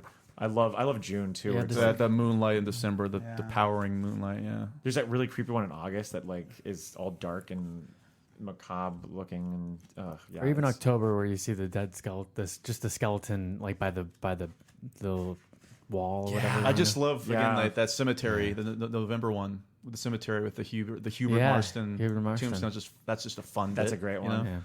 Yeah, December is really gorgeous too. It reminds me of almost like the Pinkerton cover. A little bit. Oh yeah. There's no question when you look at that illustration there for December. Like, this is absolutely the last story of the book. Yeah. which I love too. Yeah, because it's taking you kind of outside of the town again. Almost, Yeah. it's just like in a full circle. Are you guys ready to nose this shit? I am. Yeah, let's nose it. Justo, why don't you get us started? Well, again, this is such the rating I'm going to give. It's hard. I'm about to give a rating, and I don't want to say it's on the same level as The Stand or The Shining or some other novella or short story. I just love the construction of whatever the hell this is. It's been referred to as a novelette, which I've never heard before. Mike, you said it's called a short horror novel in some cases. I mean, I read this on the way to work and on the way home from work. Mm-hmm. It's an easy read. I love the illustration. The Bernie Wrightson illustration is maybe his best illustration. I know he did stuff on The Stand and Creepshow and whatnot, but I love the illustration. I'm going to give it 4 bright red Pennywise clown noses. Nice. I think it's just a very I thought you were good going higher. construction. No, it's because I can't go higher. It's just a very good construction. Whatever he's put together here that he has never done again. It's 12 short stories that aren't really short stories. It's 12 short stories that don't necessarily tie together, but some of them do tie together. Yeah. It's just an interesting painting of a town that Mac referred to earlier. You never go back to again, because I know. once this werewolf dies, it probably goes back to normal. Mm-hmm. This isn't one of these other shows that go on too long, where it's like, what, something's happening again in this town where nothing has ever happened before. The town's it's over. The werewolf is dead. The cycle of the werewolf is over, and the town moves on. And I love it for that. And it's also interesting because in the sense that, usually, like we were saying earlier, if a werewolf scrapes someone, they're going to be the next werewolf. Like, no, like this is it for this werewolf. You're done. Like this, like it came out of nowhere and it's gone. And it's history. It's like life. just like the last line of the book. Noses, Matt? My nose, I also give this 4 bright red Pennywise clown noses because it's just so enjoyable. It's so quick. The illustrations alone put it on a level which a lot of these other books just don't have. Again, it's so short. I mean, there's not enough there to get to a point where, sometimes we say Stephen King overwrites a bit. Some of these novels are a little bit too long. You could probably cut 300 pages out of this. That's not the case with this. It's so concise, and again, that's why I think I'm such a big fan of his short stories. And I just have a great time with this. So 4. Nice. Mike? Yeah, I mean, Mike Howell? not to beat the dead horse or werewolf. Whoa. I agree. I mean, it's very concise. It's very lean. It's effective in its narration and storytelling and the sense of place, the sense of time, and he really sinks his teeth into the different seasons. Keep as trying he with did the puns. before. Keep Just keep him rolling. Keep him howling. That's what keep going. You were tearing through the pages. I'm just tearing through these pages, and things are getting a little hairy too because I'm struggling to figure out what rating I want to give this because, as you said, I don't want to give it too much of a high because this is its separate thing. Yeah. Do I wish that I could have seen the original conception with the calendar? Yes, because I always just love finding out those original projects and going into the what ifs of things. However, as a graphic novel, this does feel like something that I would have stumbled onto as a kid. and it just would have absolutely hit me the right way. Yeah, I checked it out, that version from the library. Oh, from the yeah. And like this is something that I would have held on to the entire time before I had to bring it back to the library, and it feels of a time that I just don't, that I think is past now. Yeah. I don't know what kids are looking at anymore. I mean, for all, not to sound like porn. They're looking at porn. They're making slime. But like this is such an artifact of an era that is so indicative of my childhood that I do feel like the rating I give it is part of that nostalgia to it. So I mean, I do give it 4 also, even though I do have some issues like that Randall and I feel like we've been kind of pointing out with what the original intent of it was, but it takes such backseat to the idea of what this represents. And I feel like if it wasn't for this book, for a lot of people, they might not have gotten into Stephen King. And I feel like it captures an era that Stranger Things actually tries to capture, and it does it by just holding this book. Like I actually have so many good memories and so many echoes of this era of horror, and even though I didn't even read it until recently, I just think of everything else that is spawned from this type of culture of writing and whatnot. What's funny is what you're saying. I echo your sentiments, especially when it comes to the film, which we'll talk about later in terms of the nostalgia factor, and just that era. But yeah, Randall, Randall, I'd give it 3.5.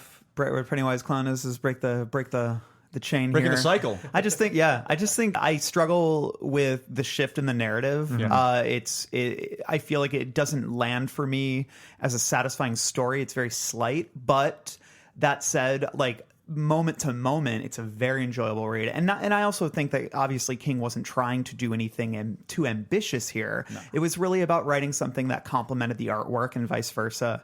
And I think it's a really amazing pairing. The illustrations heighten the story so much, and I'd say a good chunk of that nose goes to Bernie. Absolutely, because totally. The illustrations to me are what keeps me coming back to the story. Yeah. Every time I talked about the month, but the first thing I would say is the Bernie Wrightson illustration. Yes. I mean, those make or break it. Yeah, they don't even really break it; they just make it. Yeah. You know? So, but I think it's a great gateway book into King. I mean, it's so funny. Like, my first King was The Stand, and I've talked to other people who did these really long ones because I think you kind of relish that challenge a little bit.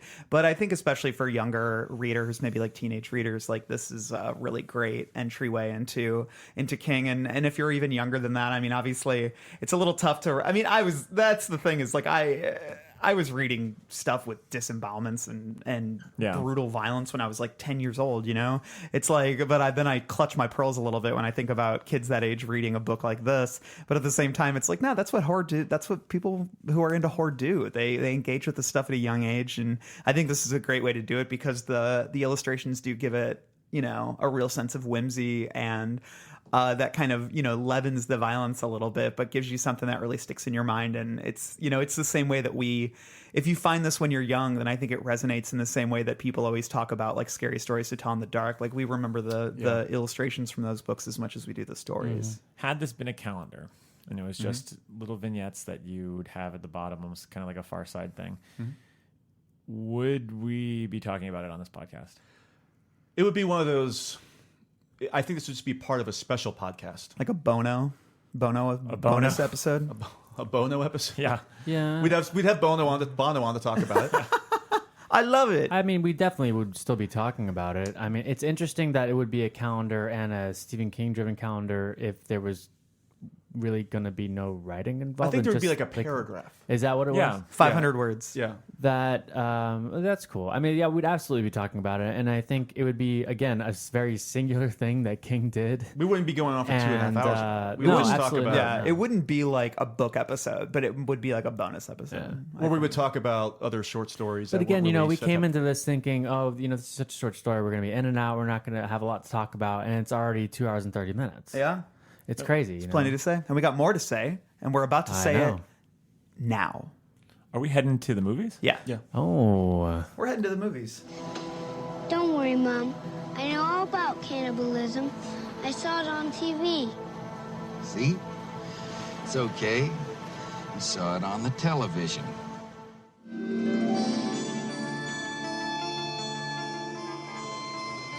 It began in May. And every month after that, whenever the moon was full, it happened again.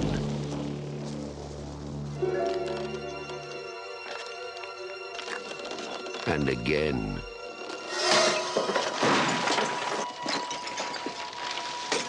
What was that? It's over there. Don't point that at me. Nobody knew who or what was responsible. Come on. They only knew it had to be stopped. Now, from the master of mystery and suspense, Stephen King's Silver Bullet.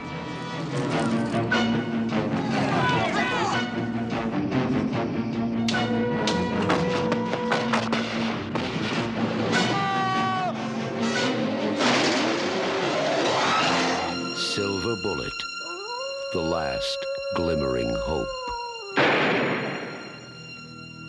So let's talk about the 1985 film adaptation of Cycle of the Werewolf, Silver Bullet, which was directed by Daniel. Is it Daniel? Dan Attias. Dan Attias.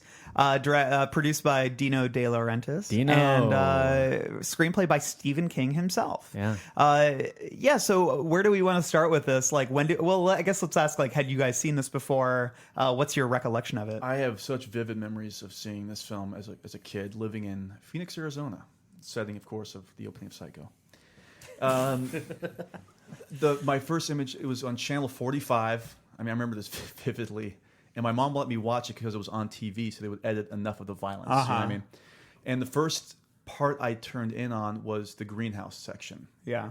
Where the guy gets pulled under and everything else. Wait, how old were you?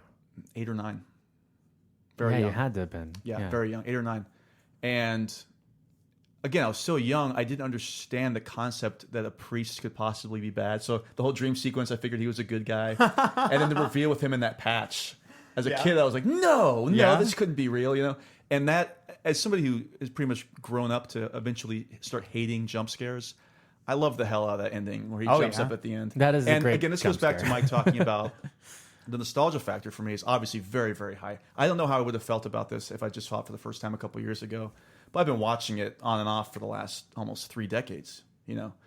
And it's just, I mentioned this, I know we made some fun of the whole, like, I miss the good old days with the cheap fog and the obviousness of the soundstage cut and then the cheap fog and the practical effects versus CGI. But I'm telling you, for me, it's always about being able to reach out and touch something, even if it's obviously fake, as opposed to something you would see in American Werewolf in Paris, for instance.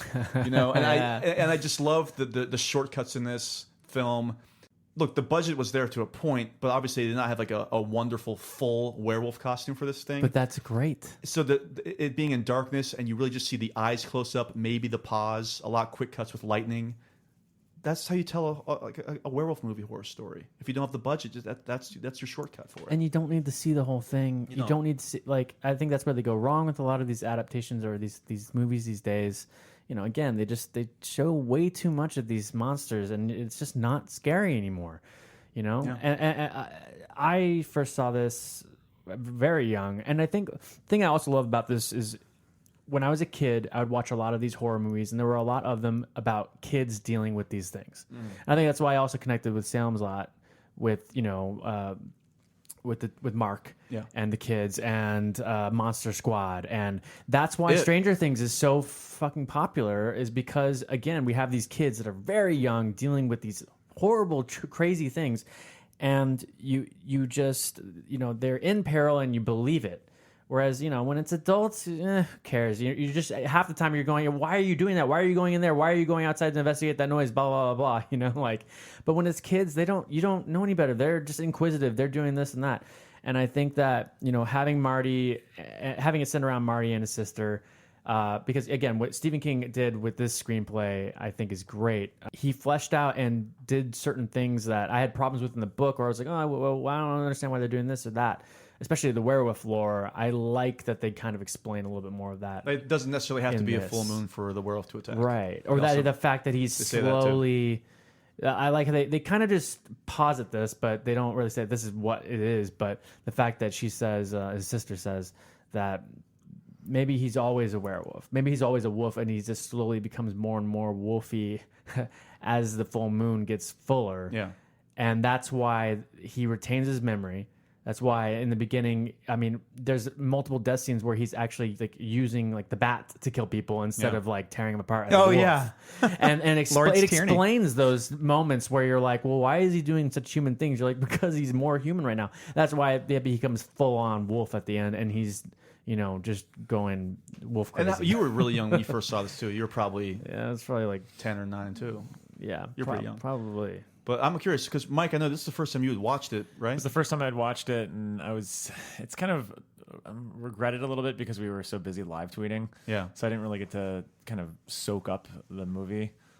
But I enjoyed it. I mean, I put it in the same, categories like Monster Squad and these, these fun, balmy 80s movies that would be great for sleepover film. Oh yeah, totally. And it's I love the cast. I think it's a really inspired cast. Yeah, love the cast. You talk about a bunch of great character performers. Oh, absolutely. Unbelievable. Like my favorite, Bill Smirchovich, who played Andy Fairton. He appeared in like Miami Vice. He was in like the X-Files. He appeared in Manhunter. It's just a lot of really great. And he was Corky's father in Life Goes On. Oh, was he really? Yeah. Yeah. Well, he's just seeing him and then seeing like Terry O'Quinn and just a lot of character actors that I recognize. Lou from Major League. Oh yeah. Lawrence Tierney. Lawrence Tierney, father. which is crazy. It was a fun pulpy genre film. You're in 90 minutes. You're done. Yeah. I love it. I mean, I saw it for the first time last night, and I love the practical effects. The kills I think are really creative. They're funny, while they're also kind of horrifying. Like, then some of it's really brutal. Like when the guy gets like impaled when he goes through the floor, on the wood beam is like a really great effect and something that made me kind of shiver. But I also love In the Woods with the fog. Like it's so cheesy, but in the best possible way. And then like they're getting dragged under, which is such a great effect. The bat, like the wolf's arm coming up with the bat and beating them, and it's really bloody at the same time. Like it really splashes on the gore in ways that aren't alienating and are just really fun, and the cast is so likable throughout. Like Busey, and this is pre-motorcycle accident, so this is where Busey was just like an eccentric character actor rather than like an unhinged. I feel uncomfortable watching him on screen. He's a lovable lug in this He's movie. so good. And he's got like a really like firecracker kind of energy, no pun intended.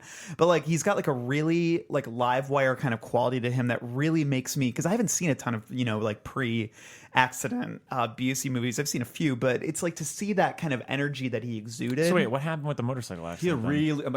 He had a really bad motorcycle accident, and only a few years after this movie came out. Yeah, it was in the 80s. Because like 87 was Lethal Weapon. He was like ripped in that movie. I think it was after that. Yeah, it was like 89, I think. Yeah, or 89 or 90. He just was. It's like the reason he's the way he is now is because of that. Like he really? has legitimate brain damage. Oh, like wow. and that's I mean, why he was still working after it happened. Yeah. He obviously still works today, but it's just it gets worse and worse and worse and worse and worse. Because his performance in Black Sheep there's a line in Silver Bullet that's very similar to kind of how he dresses down David Spade. I can't remember what the line is, but I could light a small grease fire in your mother's panties. Yeah, right, exactly. I love him, and I feel like he played crazy characters well after that, but he could never really be sort of the leading, not leading man, but he couldn't play the straight roles. Well, like it's interesting because like I feel like the 80s is such a great time period of having like kids take ownership of like the actions and like leading the way, and then also having an adult that kind of follows behind. Like granted, like Josh Brolin in Goonies is an older brother, but he's so much older. And the same thing with like Gary Busey having like this believable adult that's gonna like hang out and like believe be able to say like all right, there's something to this what this kid's saying, and I'm gonna go with it and I'm gonna help out. And I love that relationship in this movie, and it's obviously more expanded upon than what we get in the book. But even so, it doesn't feel like such a departure from the book. No, I just think he did a good job of expanding it for a feature film. Yeah, yes, and he beefed up certain things from the story. I think that what they did with his sister and this Janie, is total switch from the books. In the book, you just hear every once in a while arguing with them. You get everything. But for God's sake, she narrates the movie. Yeah, which is I think kind of a weird choice. Yeah, it was like in the beginning, but then it drops off for like an hour. Yeah, that's the weird thing. And then it comes back and like, what? The narration's totally unnecessary, and you don't need it. But they do boost her character. I do like the boosting of her character, and I actually do like how she discovers the werewolf. Yeah. I do like that reveal too. I do wish the film captured some of the more patient elements of the novel, where I wish we would have gotten like a few more establishing shots, like the pacing might have been down, settled down just a little bit, so you can kind of just enjoy these sections of the town. It starts that way in the movie a little bit, especially when we follow Lou Brown. I bet you there's like a 2-hour version though, Mike, and then Dino got the cut and just started like with his cigar, like burning frames. Like, it we're is taking this frame out, Steven. It is interesting because there are time jumps in the movie that you don't realize if you don't key in on certain things, like 4th of July is canceled, and then the next scene you think they're having like a 4th of July barbecue, but Red says you're gonna have 4th of July in September. Yeah, so you jump to September that was already, jarring to me. and you're like, oh, I guess it's September now. And so they move away from the calendar construct of the book. It only takes place over it takes place 4 or 5 months. It right? takes place from Right. spring, the start of spring, to the end of Halloween. Whereas obviously we get January to January in this one. I wonder if this also had to do with wherever because they were filmed in North Carolina. Yeah. Which is crazy because so many actors are from Canada. Like Megan Follows is from Canada. Yeah. Corey Haim is from Canada. I figured they filmed it there. But obviously, you can't depend on snow in North Carolina. And so I wonder if they just said, we got to knock this thing out in a few months. We cannot. Yeah. It would have been cool to have. That's one thing that's missing in it is snow. Period. Yeah. And there's Change so up the many seasons. snowy sequences in the book. But again, in terms of character development and things that I really love, like or just that moment when Gary Busey's character is sending Marty off to bed and they're joking, and then as soon as he's out of sight, his face just goes so serious. He's so sad. Yeah. And there's that moment where he's fighting with the mother, and he's a very heightened, obviously, like we were saying, eccentric kind of fiery spark, like actor. But those moments, he really sells those moments, and I think he does a great job in this. And you believe the relationship between the two of them. We've even spoken about it, but again, I thought Corey Haim was such a good child actor. Yeah, that he was scene great. when the Reverend is approaching him in the bridge or whatever, and he starts screaming, like you believe it. And that's the a thing. great addition that's not in the book. That's not in the book. That either, is a great addition to Love Everett McGill as well. to the And then movie. there we go, Twin Everett Peaks. McGill. Oh, That was my first McGill experience. Which I'm gonna McGill's say great. fellow loser Mel thought was really hot in the movie. She didn't know anything going into it either. So Well, that's what's funny was when she sent that, because I saw, I think I saw it on a text thread or maybe on Twitter, but I was like laughing because he's never the kind of actor I ever thought was hot. Like he's never that I remember the hunk. I remember in Twin Peaks being like, what? How's he getting Norma? Like Big Ed's kind of weird looking. But like what I love though is when I watched it, I totally get it, and I think I texted you guys. I'm like, there's just something weird and uncanny about young Everett McGill. Like he never struck me because I know him from Twin Peaks and some like Dune. Under Siege 2 and just stuff like that. And so for me, it's like a young Everett McGill seems very strange. I always have known him as like an older man. He's got because the next time I saw him was Under Siege 2. He's got full gray hair. Yeah, exactly. And that voice is like just so deep and gloomy. I mean, he's a commanding presence. So very much as the Reverend, it's like perfect casting. Well, that scene on the bridge is great. Yeah, so goddamn and creepy. he starts screaming. It's just Here, brutal. it's interesting to note that, like, looking here on Wiki. So Wikipedia.com? It is Wikipedia. Wikipedia.org, actually. Oh. Gary Busey really, like, connected to Uncle Red, but apparently he ad-libbed a lot of his lines. And he read a lot of them scripted, but King and Adius liked the ad-libs better. Well, you go with the guy's instinct. He won Best Actor before, too. Or he was nominated for Best Actor, Yeah, at that's least. true. I want to talk about this a little bit. I think I talked about it in the live tweeting, but in this, the character's Uncle Red, which is a different name from the story. Mm-hmm. He was an alcoholic too. Yeah. And I always felt like this was a Stephen King stand-in in a lot of ways, just the way he kind of looks and the body build. And I don't know, I just felt that the character of Uncle Red was a Stephen King stand-in, watching the movie at least. I don't know if anybody else got that. Dealing with alcoholism. And then dealing with kids, because his kids were around that age at the same time. And I don't know. It's hard for me to ever talk about presuming what somebody's going through, because somebody could be a highly functioning alcoholic and somebody's a shut-in alcoholic, and it's I don't want to ever assume what somebody's going through when they're going through something like that. But that was my takeaway from it, watching it as an adult and knowing what King was going through at the time. Mm-hmm. I could see that. Yeah. Absolutely. Here's some what ifs though. Apparently, Don Coscarelli was supposed to do this movie. Ooh. I think and he had to leave because, well, he resigned because like there's a huge debate about the werewolves. I mean, it makes sense when you think about the small town scenes. When you think Yeah. about all the small town scenes in Phantasm. Yeah, that's you true. can kind of. I believe it. I just didn't know that at all. Yeah. Interesting. Because I don't think Dan Attias ever directed anything ever again, which is wild. Well, no, he did a lot of TV stuff. I mean, movies. I mean, yeah, feature films. Yeah, I mean, he's shots done as TV literally directors. every TV film that's essential to the history of television. I mean, he did Miami Vice, he did 90210, he did The Sopranos, he did The Wire, he did. So the 6 guy Feet got some Under. work after that. Oh, he's done. He's doing fine. He did Entourage. He He did did good. Lost. I mean, he's literally been involved in sounds like- every major television show of the past 30.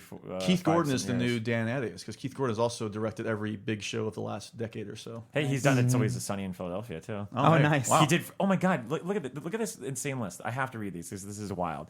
So he did Miami Vice before he did Silver Bullet, which is probably why he had Bill Smirchovich on there because he was a part of Vice also. Right. He did Silver Bullet. Then he did. He never did do another film. It's all been. Oh my God, this is insane. So he did 21 Jump Street. He did Beauty and the Beast. He did Northern Exposure, Beverly Hills 90210, Melrose Place, Picket Fences, Dr. Quinn Medicine Woman, Adventures of Briscoe County Jr., Lois and Clark, Party of Five. I guess he did the Client 1995 TV series. I usually watch that. Oh, really?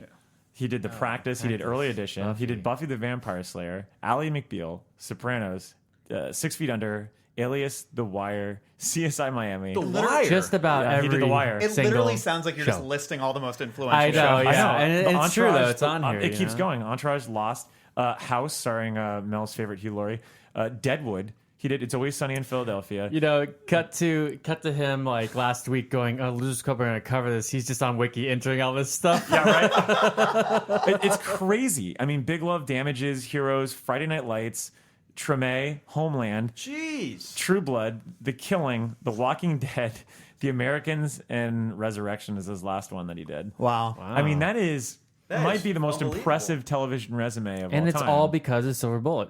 Yeah. That's right. Thank you. Thanks, Dino. Is there- Any other thoughts on the film? Shout out once again to the OG for me, Anna Green Gables, Megan Follows. boy. It follows. Grew Justin up follows her. watching those, and I used to love her. It was like one of my first childhood crushes. Aw. Well, I mean, Very innocent I times. got to give a shout out to the old Terry Quinn, who I love in this First movie. thing, It's there was so many firsts. That was probably the I first thing I ever him saw in. him Yeah. in was this, and it you know, I was so happy to see. It's probably one of the only good guy roles he played back in the day Well, Stepfather. too. Oh yeah, his stepfather's so good in that. yeah, right. Well, it depends on which house he's in, I guess, right? Hey, the Rocketeer. Come on now. I mean, Oh, the Rocketeer. I think there's something to be said about King adapting his own, he does books it for, himself. for the screen. You know, when he's not directing them like Maximum Overdrive, I think a lot of them turn out really well. Sleepwalkers? No, not Sleepwalkers, maybe. But How about 80s? Well, that 80s Sleepwalkers King. wasn't based on a story, though, was it? no, he No, just that made was that on original. his own. Straight out, yeah. So I mean, That like, Cemetery he that wrote that Cemetery too. he wrote, which is I still think that's one of the better adaptations. Cat's Eye's fun. Cat's He Eye did is a blast. Did he write the screenplay for The Stand? Didn't he? Right, the 100-something pages. I think he did. Yeah. Or the 100%. No, it's like a good too. 400-page Yeah. script. It's a treatment. 100-page So treatment. I mean, I think I kind of wish that he would go back and do it again. I think he did sell though. He did A Good Marriage. Yeah, he did But A Max Good said Marriage, that which was not was good. bad. Oh, that's Good not very Marriage, good. awful. But you know, Love the story. Also, it's funny because even watching this movie, even though it's shot like in the 80s, it feels a lot of the dialogue or just the names that are being called. It's so much from Actually, his childhood. it's set in 1976. It is. Oh, really? Yeah, it Which started is off. interesting. Yeah. Well, that was what we were joking around on the live tweet. It was just like all these like sort of weird fashion situations. yeah. It's also with that's right. Christine. And with Christine, we were talking about that too. Where like it's clearly the 80s, but it's still set in the 70s. 1978, yeah. Yeah, it's a little odd. It's But- like it's like somewhere else in the world you could tell like it feels like Flight of the Navigator is taking place. Like it's just Yeah, like yeah, I that agree. specific era of movies that I don't know. It's just Well, when you get it's a big his like nostalgia fancy thing. ass motorized wheelchair, like and Oh, all- the Silver Bullet, baby. Yeah, it's Oh, like yeah, I love man. that addition too. I I love mean, yeah, using that the stuff. name. That stuff's really fun. That gives Yeah. it sort of the like kind of a bit of a Spielbergian quality. definitely. And Definitely. King definitely has some fun with like shifting things around. I mean, he takes Alfie Knopfler and just makes it into a bar instead of a diner. Yeah. You know, owner of the bar. Lawrence Tierney. There's no crazy. There's no Drifter or Clyde Corliss, No. which those are fine to omit. Yeah, you don't because it's definitely much even more focused on Marty than the Yeah. than the story was. He Yeah. did name the bar Owen's Bar. as a homage to his son. So that's cute. I love that sequence where I talked about earlier in the book that after the 4th of July, and when Janie starts going around to see who has the one eye, and you can tell everyone's kind of like locked their doors, everyone's kind of off the streets, and I also like how I love that feeling. they'll look in with like their right eye, and then they'll move over a little bit, so you see what they've got to. It's just fun reveals. It's so fun. I don't know. It's just a fun horror movie. There's nothing. Look, it's not The Exorcist, you know what I'm saying? But it's a good time.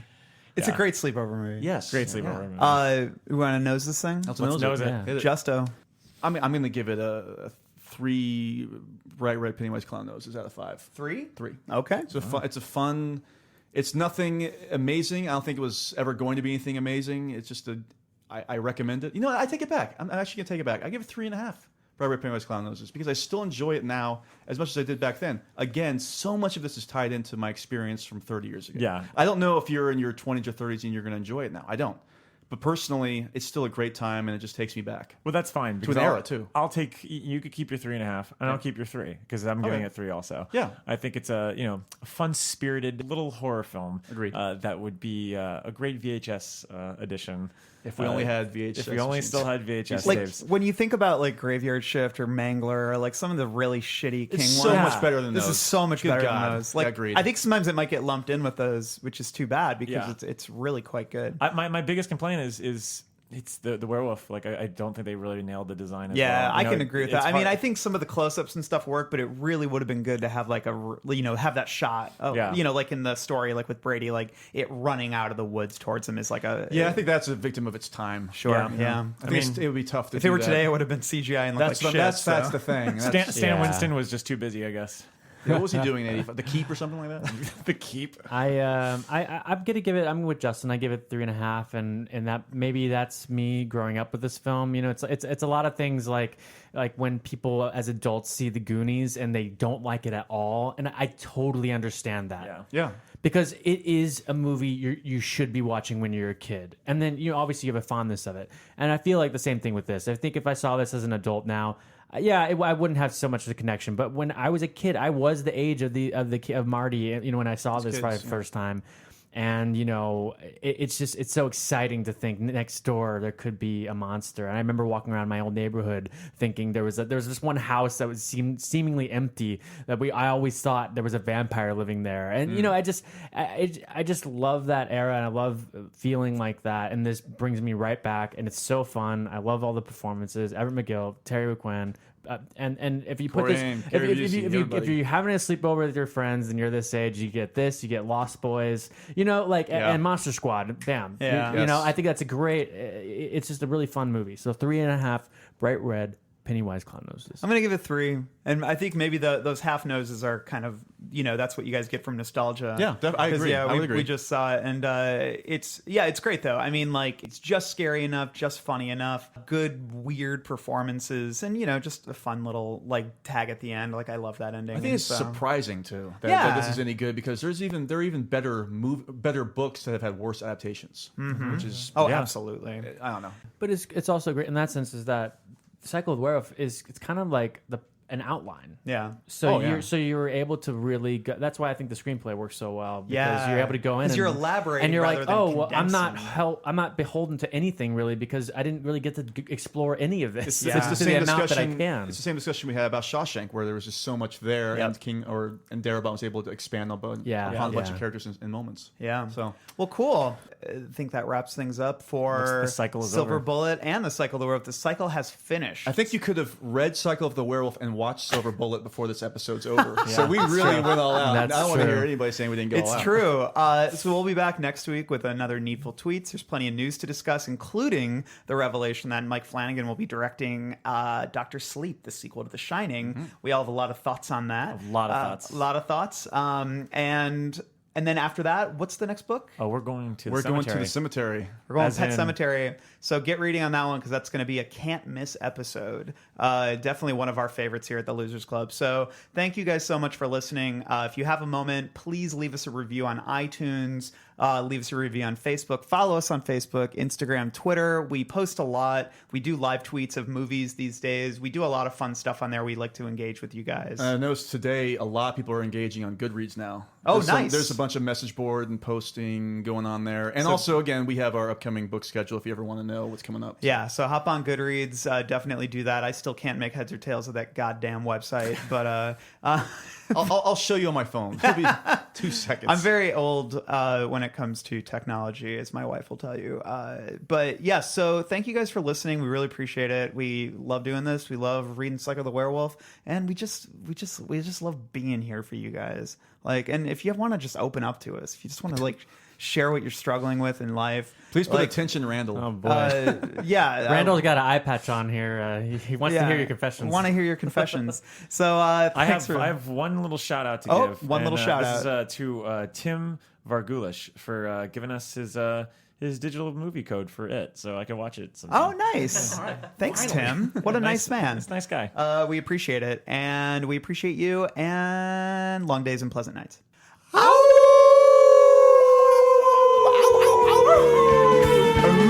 got some hot friends. God, I got some hot friends. I got some hot friends. God, I got some hot friends. But you know you want somebody to treat you good.